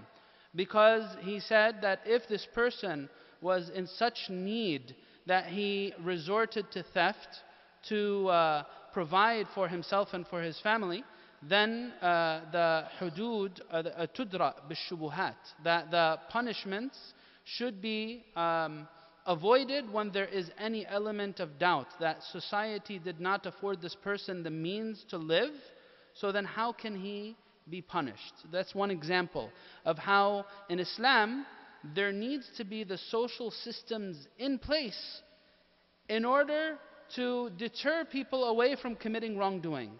Those social systems and also those religious institutions that build a sense of taqwa and also fulfill people's needs. If society is not doing its responsibility, then how then can we simply resort to punishing people and holding them accountable if they did not have the equal opportunity to live their life and to provide for themselves and to function normally in society. So there's definitely this idea, and that's the whole system of zakah, and the whole idea, this idea of al-hudud tudra bil-shubuhat. In the Islamic system, they are largely deterrents. In the Islamic system, they weren't aiming to gouge people's eyes out and cut people's ears off and cut people's hands and legs off and so on and so forth. In fact, this was largely meant to deter people as a last line of defense against corruption contaminating society. But otherwise, the whole religious messaging, the whole idea of the belief in an afterlife and Jannah, the whole idea of social institutions providing for people, all need to be in place before I can then bring the person forward and say, hey, how come you did not do this? Hey, how come you did this? Wallahu alam. But the subject is very big. The idea and punishments in Islam, the social justice system, you need to do a lot of research and read a lot of books about that. Wallahu alam. Anything now?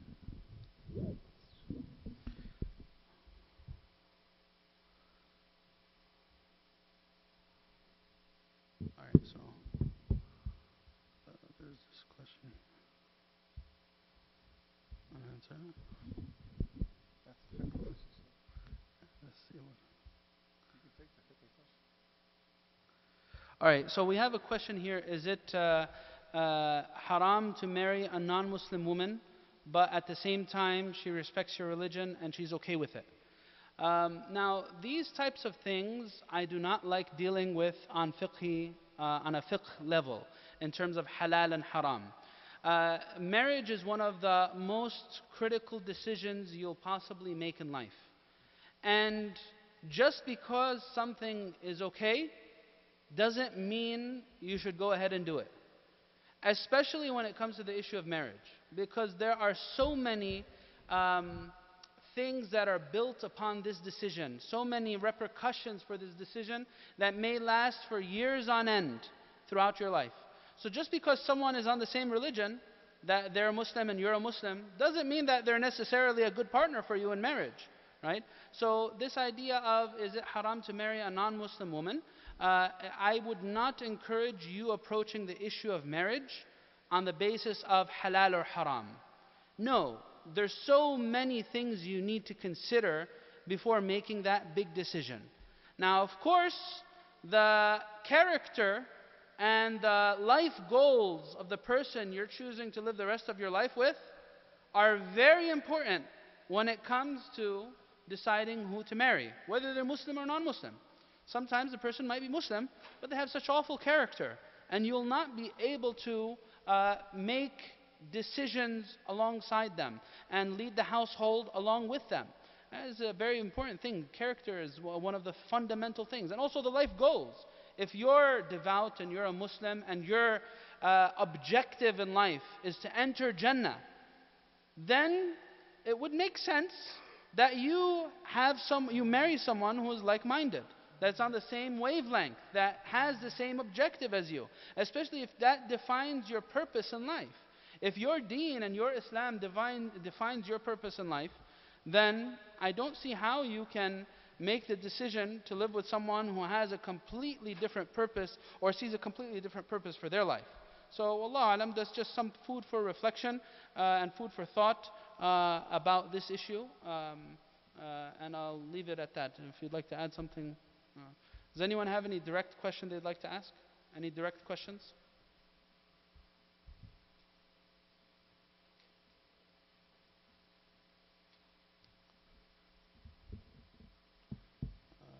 There's this question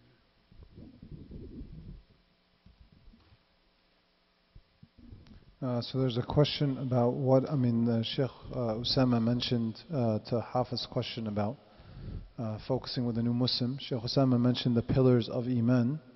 And so the questioner is asking if we can go over these pillars just as a quick refresher for those who may have forgotten. So you have 6 pillars of Iman. You have the Iman in Allah as God, the one God, and the one Creator. You have Iman in the angels. You have Iman in the prophets. You have Iman in the books. You have Iman in the Day of Judgment. And you have Iman in the predestination and the will of Allah subhanahu wa ta'ala.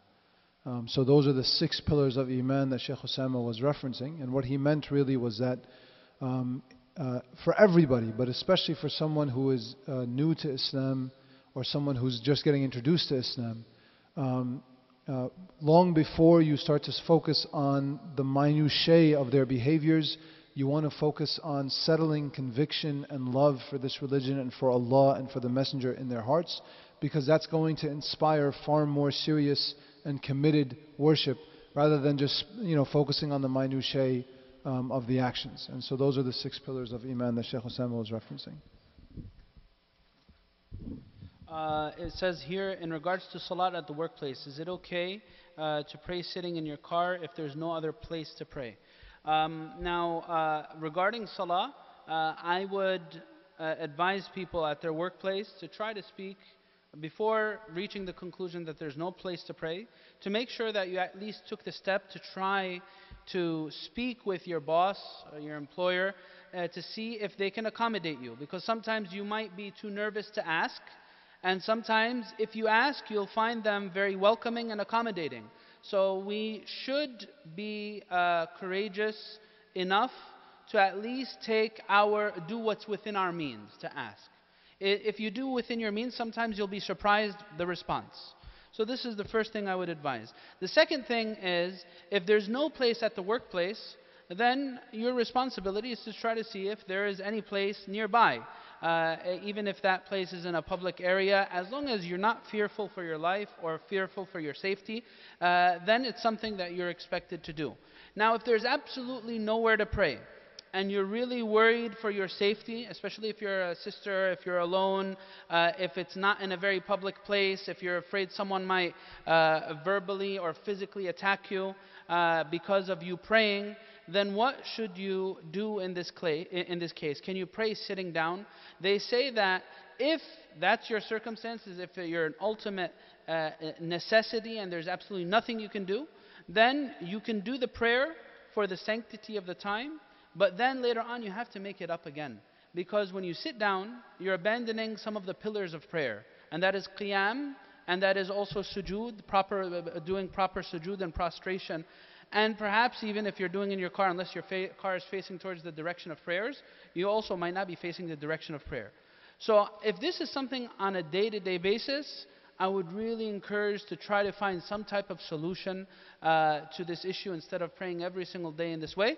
But if it's something that happens occasionally and there's no way out of it, then you can pray sitting down, but you're going to have to make that prayer up again later on. Wallahu alam.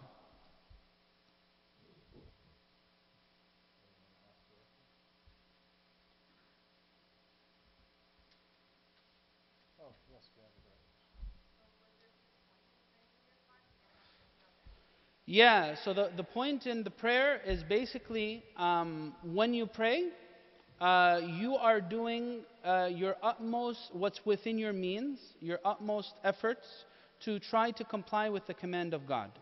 And if that's the most you can do, because there's absolutely nothing else you can do, then this is your maximum. At least it's like something also subconsciously and something in your devotion to Allah. Oh Allah, I did not allow this prayer time to end without doing what's within my means to try to comply with your command. This is something subconsciously for yourself and something in your devotion to Allah subhanahu wa ta'ala. You should never allow, because there's never a scenario where someone is excused from praying. If they are conscious of their prayers, unless there's some type of preventative, some type of mani', like if a woman's in her monthly cycle or something of the sort. Otherwise, even if the person can only move their eyes and they're conscious, even if they cannot perform ablution and wudu, they're still expected to pray in whatever state they possibly could. So, but yeah, I would again try to find some type of solution. And again, if you can pray in a public place, like right next to your car, if there's no harm that you think that will befall you, then this is something that's expected of you to do. Especially if there's a group and you're not alone, then it becomes even more of an expectation. Wallahu alam.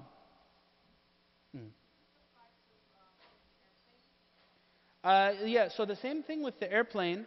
Now, if you are on the airplane, is it okay for you to just pray sitting down and suffice with that, or do you have to make it up again? There are two opinions. So first off, the first opinion tells you, yes, you have to pray sitting down and then make it up again later. The other opinion tells you that you're expected to try to pray in the normal situation. And especially with the international flight, this might be possible. And I've done it before, and people have done it before. It might be some difficult with some airlines. Sometimes they'll tell you no, and so on and so forth, but sometimes they'll let you do it. If you cannot, then some say, then you pray as you can, even if you pray sitting down, and you don't have to make it up again later. So there's two opinions. That one opinion says, go ahead and pray sitting down, because there's absolutely nothing you could do in the airplane but pray sitting down, and you've done what's within your means. But the other opinion says, like I said for the other scenario, just you're going to have to pray as you can and then make it up again later. Wallahu alam.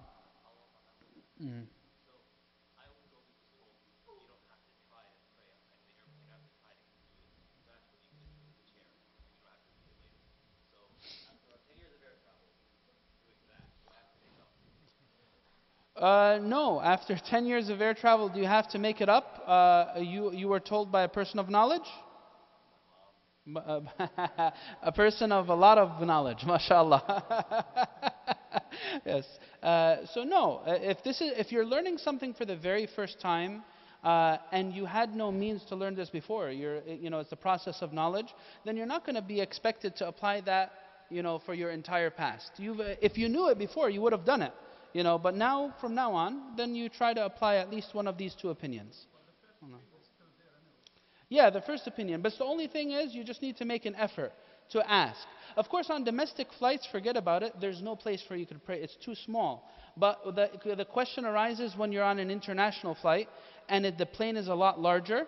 There is a lot of room by the exits for you to actually pray. Sometimes they'll let you and sometimes they won't. Sometimes it happened. Interestingly, I won't say the what do you call it? The airline, the name of the airline. It was an airline from a Muslim country. I asked them and they refused. And they did not allow me to pray. And then an airline from America, an American airline, it was Delta. I asked them and they allowed me. No problem. Yeah, sure. And they were very, very accommodating about it.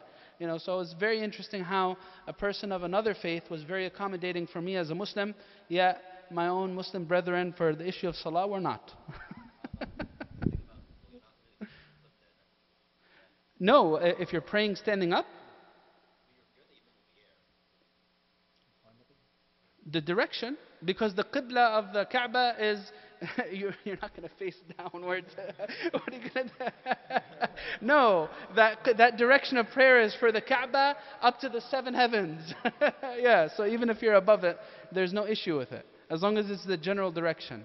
Yeah, Wallahu alam.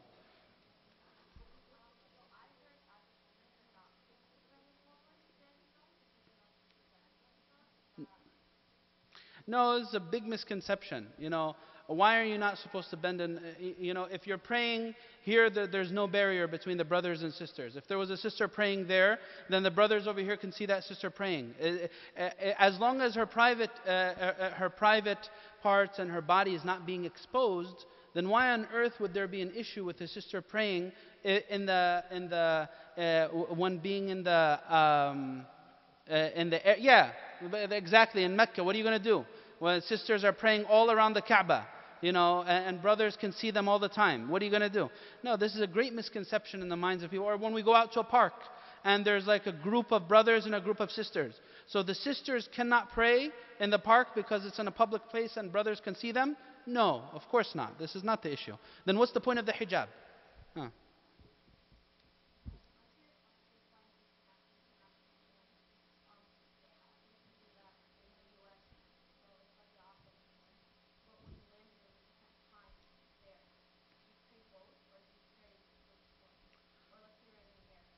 So you're flying international, you left the US, and you're going eastward, right? So, and what did you say about Asr?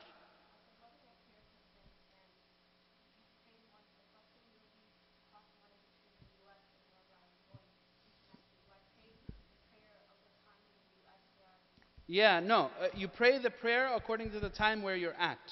So, of course, this is going to make it change a little bit because you're high up in the sky. So for the sun to actually set, it's going to take a longer time. So you're not going to pray Maghrib until you actually open the window and see that the sun you can no longer see the sun. Then you pray the Maghrib, and the easiest thing here with these flights is because we could combine prayers. You don't really have to worry about Maghrib during its time. And Dhuhr during its time. You can pray Dhuhr and Asr together, and you can pray Maghrib and Isha together. So if you have any doubt, then you could leave the night prayers all the way till it's really dark outside, and there's no doubt about it. And then you just pray them together. Yeah. Any questions? Direct questions? So I wanted to make one comment about one of the previous questions about sisters praying in public. For both men and women, I just want to make this point so no one leaves here misunderstanding. Because sometimes you say an answer, and it's the right answer, but someone walks out with a very different way to implement that answer. It is appropriate for both brothers and sisters that if you're going to find the place to pray, find the place, if you can, where you have some seclusion and you are away from the hustle and bustle, where people aren't walking around you all the time, and so on and so forth. And even for brothers, not just for sisters, it's good to try to find a place where your backside is not sticking out in front of people. It's just common sense, right? It's not about whether you're allowed to or not. It's good for you to find that and to keep a general sense of hayat and just a general sense of seclusion to your prayer if possible.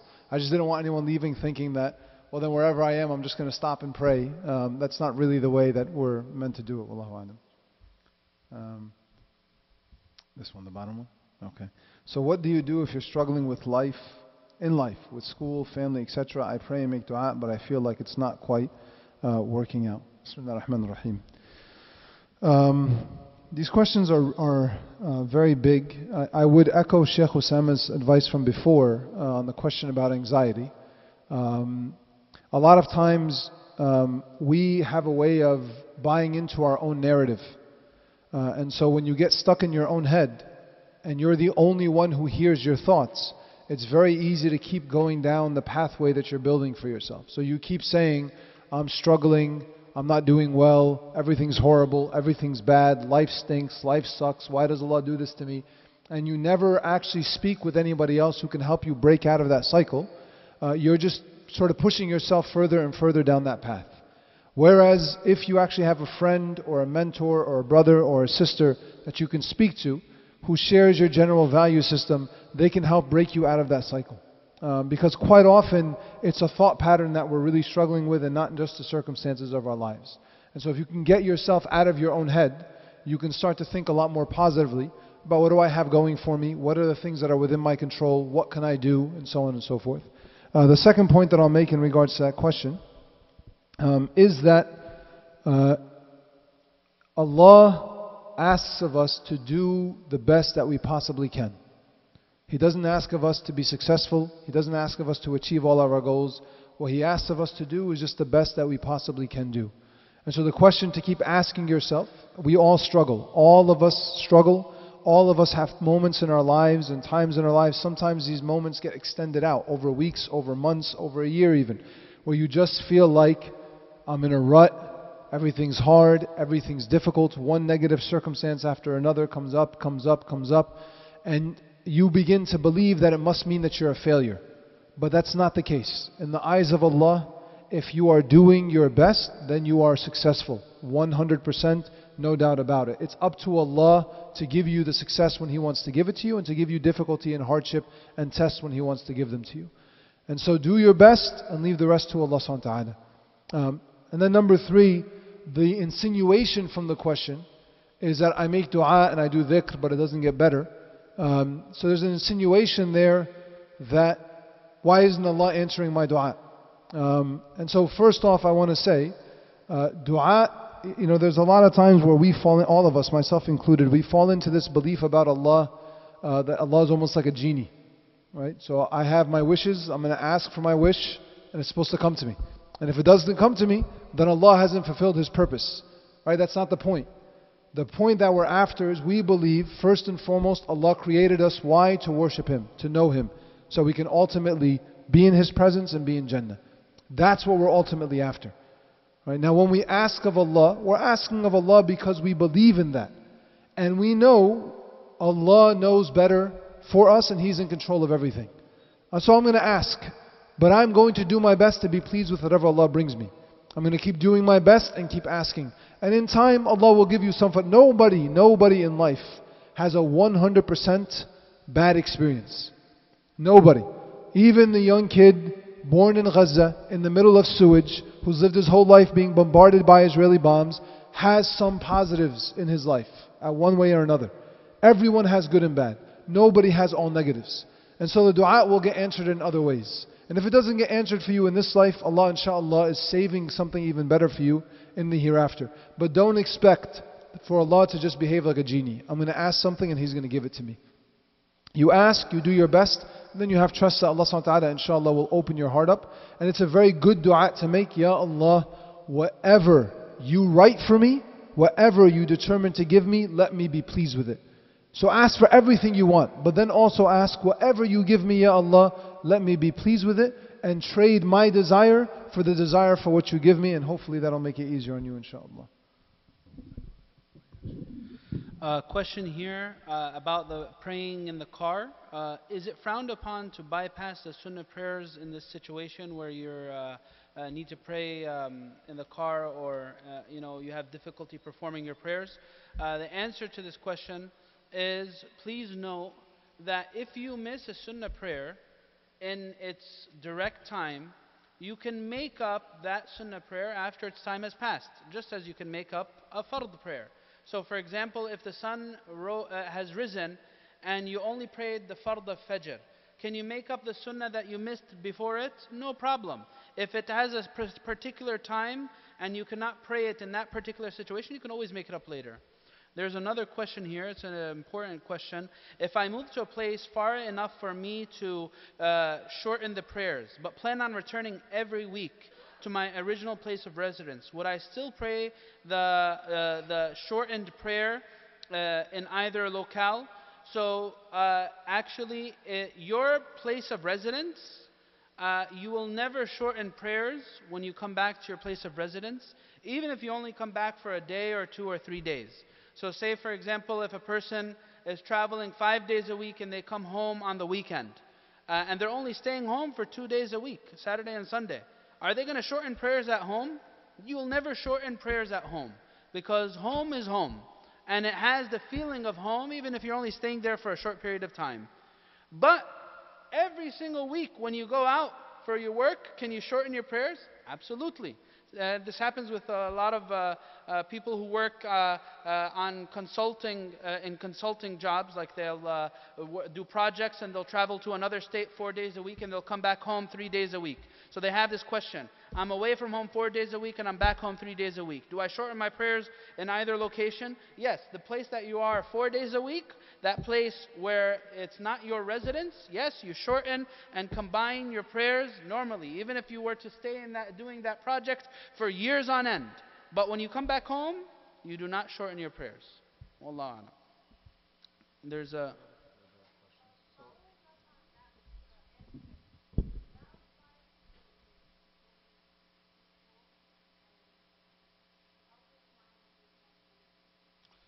going to school, like commuting to school, you're saying? Like if you were to commute, well, the mileage for a traveler is considered, someone who's considered a traveler, is around 50 miles or 51 miles, one direction, right? So if you're traveling for 50 miles away, one direction, not two directions, not 25 going, 25 coming back, no, 50 miles towards, then you're considered a traveler. It's quite a distance, you know. So like if you were commuting from here to Philadelphia, for example, for school, then yeah, you'd be shortening your prayers. Even if you're commuting every single day, you can shorten your prayers in Philadelphia. It's very far away. It's 2 hours away. Of course, you'll be able to shorten your prayers that distance. So yeah, it would apply to that as well. But provided it's at least 50 miles. Okay? I'm sorry, actually, Hafid was first, then we'll come back to you. Go ahead.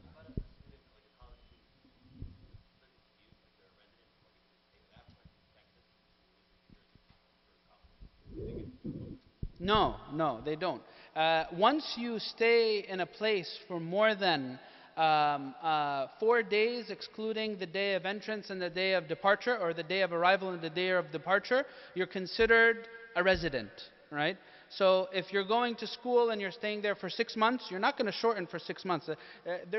I'm not telling you that there's no one who says this, but this is the mainstream opinion. There are some people who have gotten fatwas, they come from overseas and they spend in the US 2 years, 3 years, and they shorten and combine their prayers for 2 years. I would never encourage you to ever follow such an opinion.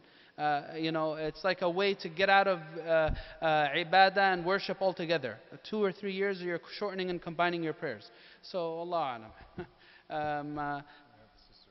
Okay, you answer this question next. So shortening your prayers, this is a dispensation for someone traveling. For prayers that are 4 units, they are reduced for the traveler to 2 units.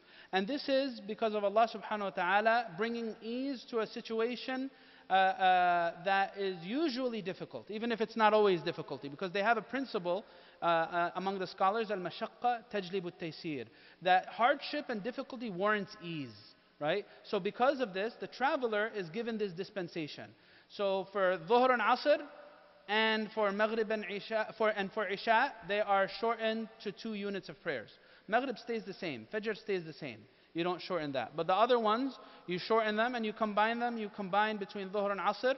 So you pray Dhuhr 2 rak'ahs, and then Asr 2 rak'ahs. And then Maghrib, you pray 3 rak'ahs, and Isha, you pray 2 rak'ahs. Okay? Sunnah is recommended, so you can pray it as a traveler or as a resident. It doesn't matter. You know, there's no issue with it. But that's not something that you're required to do. Okay? The next, was there another direct question?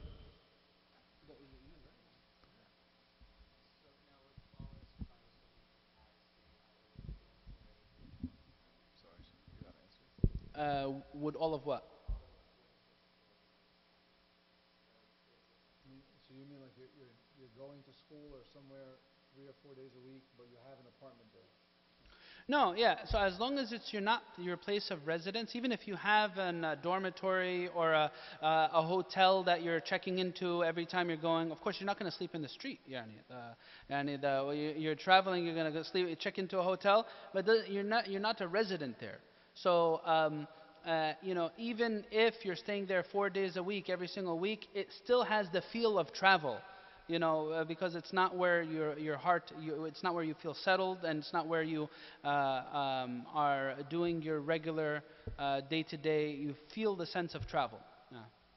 Yeah. Allah. Go ahead, sister.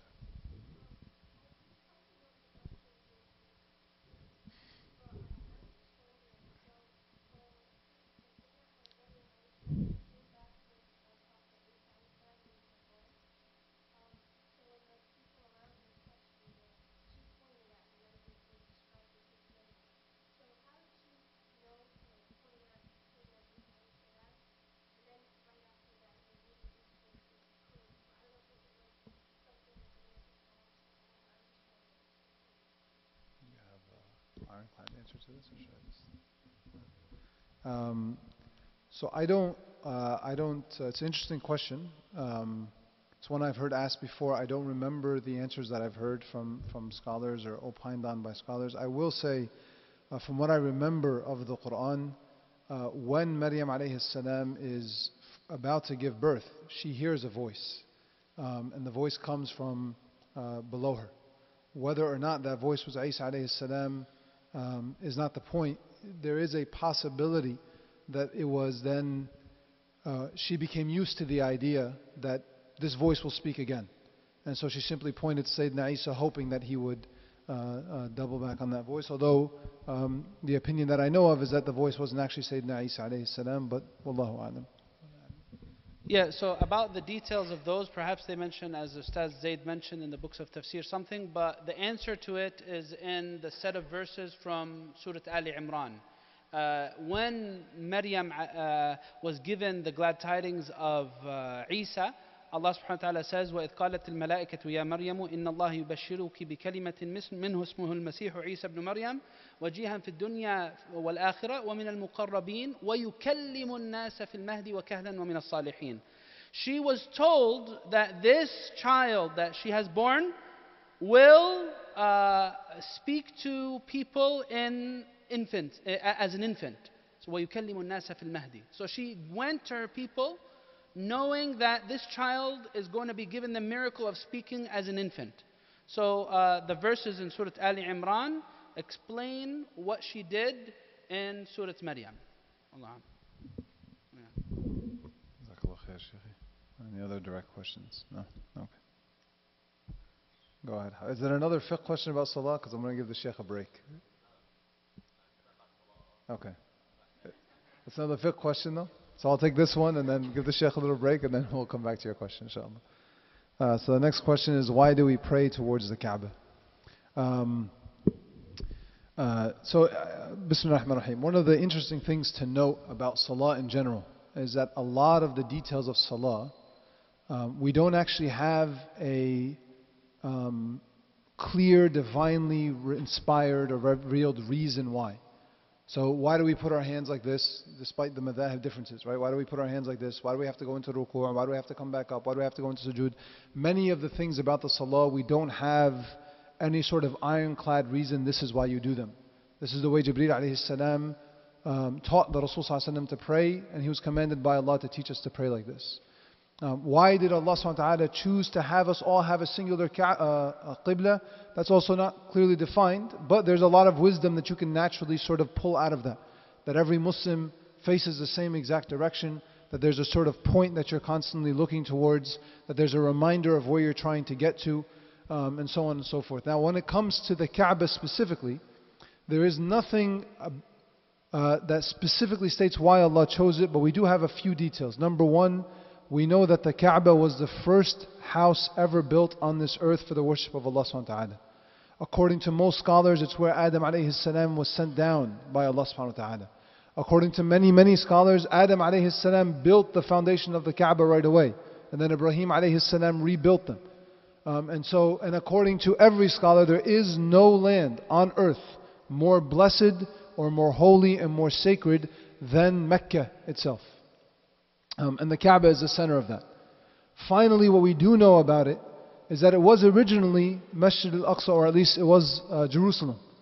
And Allah subhanahu wa ta'ala says in the Quran explicitly that He is changing it to the Kaaba in at least part. to ease the heart and the desire of our beloved Messenger sallallahu alaihi wasallam. So when Muhammad sallallahu alaihi wasallam was in Mecca, the entire time in Mecca and for the first year or so in Medina, the Qibla was Jerusalem. But when he was in Mecca sallallahu alaihi wasallam, the Rasul sallallahu alaihi wasallam could stand behind the Kaaba and face Jerusalem, and so he would face both the Kaaba and Jerusalem together. But when he went to Medina, in order to face Jerusalem, he had to turn his back to the Kaaba. And so this caused a little bit of sadness for the Rasul sallallahu alaihi wasallam because of the love he felt for the Kaaba.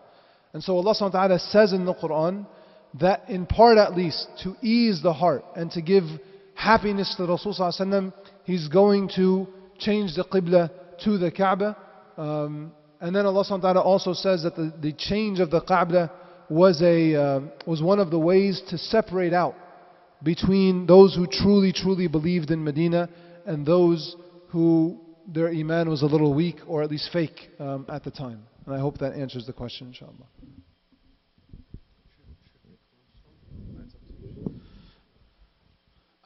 Okay, we're going to close soon. It's getting late. There was just, we'll take maybe 3 more minutes. We'll go until 10:20, and then we'll stop, inshallah. So there's this one question, just want to clarify, relating to something. It says, so when you go to visit your country or any land and you are there for longer than 4 days, excluding 1 day of arrival and 1 day of departure, it is 100% that you cannot combine, shorten your prayers?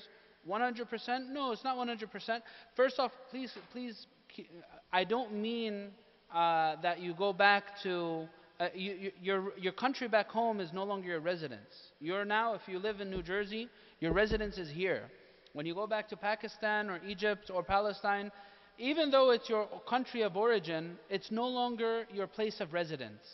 But if you stay there for more than 4 days, excluding the day of arrival and the day of departure, you are considered like a resident, so you take the rulings of a resident. This is according to the majority opinion. The majority are around this. Some of them say it's 20 prayers. Some of them say it's 4 days, excluding the day of arrival and departure. The madhab that has, among the 4 schools, the one that has the longest duration is the Hanafi school. They say for 15 days, you can shorten your prayers. But they don't have the concept of combining prayers. That's the thing. So there's this opinion in that. There are other madhabs, there are other opinions outside of the 4 schools that do not tie it down to a certain duration. Some madhabs, they say that even if you were to go 2 or 3 months, as long as you have the ruling of a traveler, you can combine and shorten. But again, I'm just saying what's the mainstream opinions. I'm not saying those other opinions. Wallahu a'lam. Let's take the sister who hasn't asked yet, and then we'll come back to Hafid, inshallah.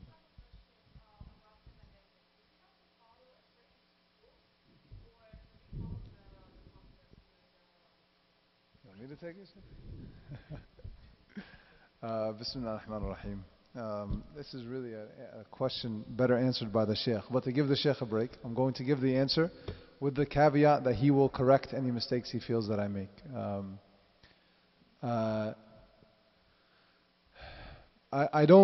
This is not a question to be answered in terms of whether you can or cannot, or you have to or you don't have to. Right? I know most of the scholars, including Shaykh Osamah that I know, have studied Islam through a madhab, right? Meaning that we're going to have an asl, we're going to have a set of principles and a methodology to derive rulings. That's really the essence of what a madhab is. There's a set of beliefs about how you're going to derive rulings. You have these millions of data points in Islam. You have all these ayat and hadith and the seerah of the Rasul sallallahu alaihi wasallam and so on. You have all these data points. How are you going to actually derive rulings? Different scholars throughout time have developed philosophies about how you derive ruling. That's really what a madhab is. What is the asl and the methodology that we're going to take to derive rulings? And so everyone that I know who's ever taken Islam seriously and tried to study it seriously, they would tell you, you study through a madhab because you have to have an asl, you have to have a methodology. We're not just jumping around. There's a way that we go about prioritizing things and coming to conclusions. That's for those who want to study Islam. Now for the commoner who wants to just practice, do we have to have a madhab or so on? From what I know from the scholars who have taught me, it is better that you follow a specific sort of consistent pathway to coming to your rulings. That doesn't necessarily mean that you have to say, I'm a Shafi'i, or I'm a Hanafi, or I'm a Hanbali, or anything else. It could be, for example, I have easy access to Shaykh Osamah. I also have easy access to Shaykh Yasser in Boston because we grew up together. And so, if Shaykh Yasser is my Shaykh or Shaykh Osamah is my Shaykh, I will ask them consistently, and their rulings I will take. I have done my job as a commoner. I have gone to a person of knowledge, they're giving me a ruling, I'm following it. Whether or not I understand his madhab, or I know his madhab, or identify as a part of his madhab, is not necessary for me to be a good Muslim. But it is important that we have a consistent methodology to how we come. What we don't want to do, what most of my teachers would advise against, at least in my lifetime, is that you don't just jump around to whatever your heart desires. Right? So I want, everyone's asking the questions about salah.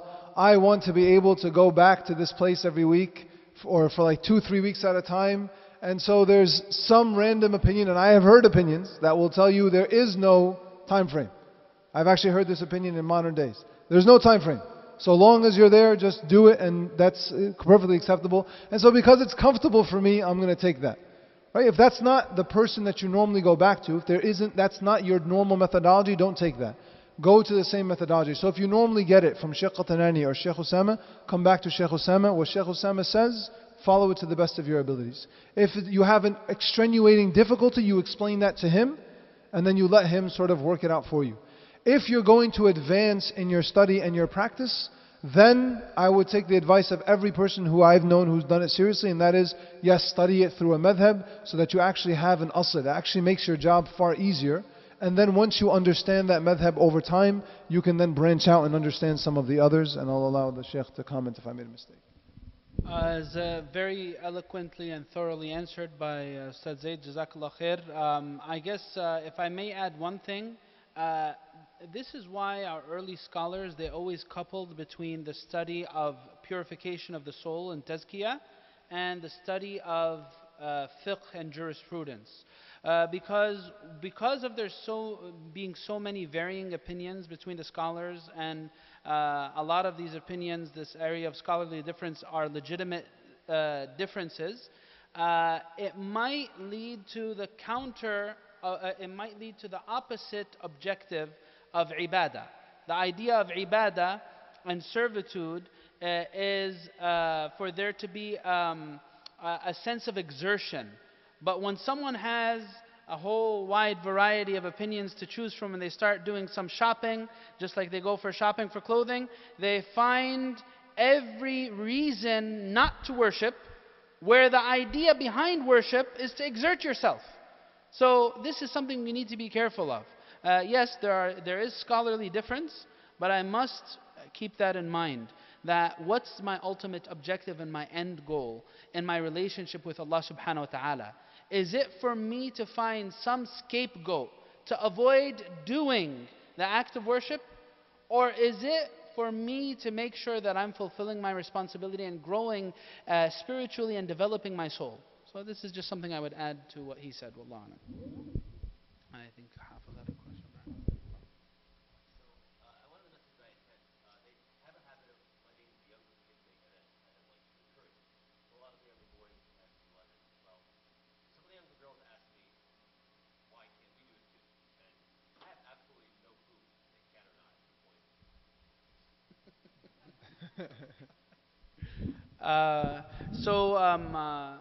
So for our ritual acts of worship, the way we learn how to do ritual acts of worship is by learning from the example of the Prophet ﷺ and his teachings. It is not something that is left to the subject of analogies and people's personal opinions. Worship is meant to be by revelation and by the transmission from the Sunnah and from the Quran as it is. Because if I'm going to let my mind start interpreting, then I might find logic in saying, hey, you know what, why make 2 prayers during the midday? People are very busy now. Why don't we just make them when people are off of work, make them in the morning and make them in the night, and that should be enough, right? But that's not the idea of what ritual worship is about. It's to be done in a certain way, according to certain rituals. Just as the spirit of the law is important, the letter of the law is also important.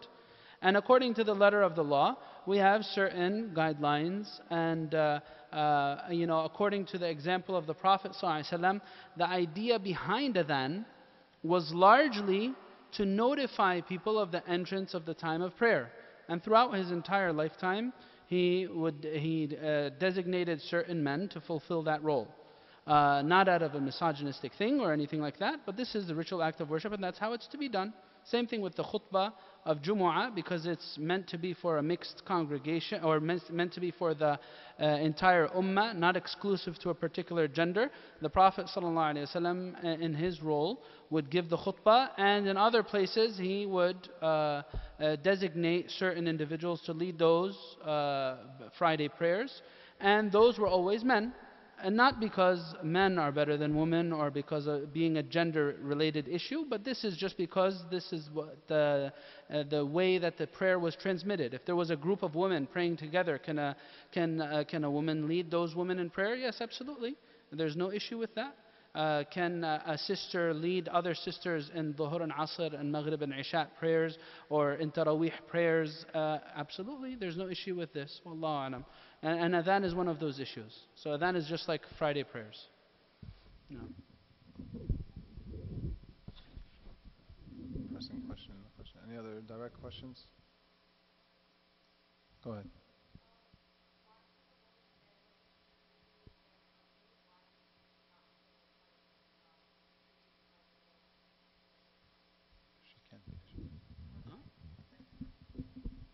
No, that's not an issue of can't. It's not an issue. There's no prohibition in doing that. The practice, again, what they would do is that based on transmission, based on the reports, is she would stand in the center of the row. But is there any issue for her to stand in the very front of it? No, absolutely. There's no issue. Is she doing something that's wrong or prohibited? No, absolutely not. There's no issue with that at all. No. Hold on. Just as there's no issue, like outside of the realm of Friday prayers or the realm of adhan or leading a mixed congregation, there's no issue in our masjid. Like if a sister was sitting in my position here and teaching you, there's no issue for a man to learn from a woman, whether it's religious issues or otherwise. So because that's just education. That's not ritual worship that needs to be done in a certain way. But again, if she stands in the front, there's no issue with that. Allah.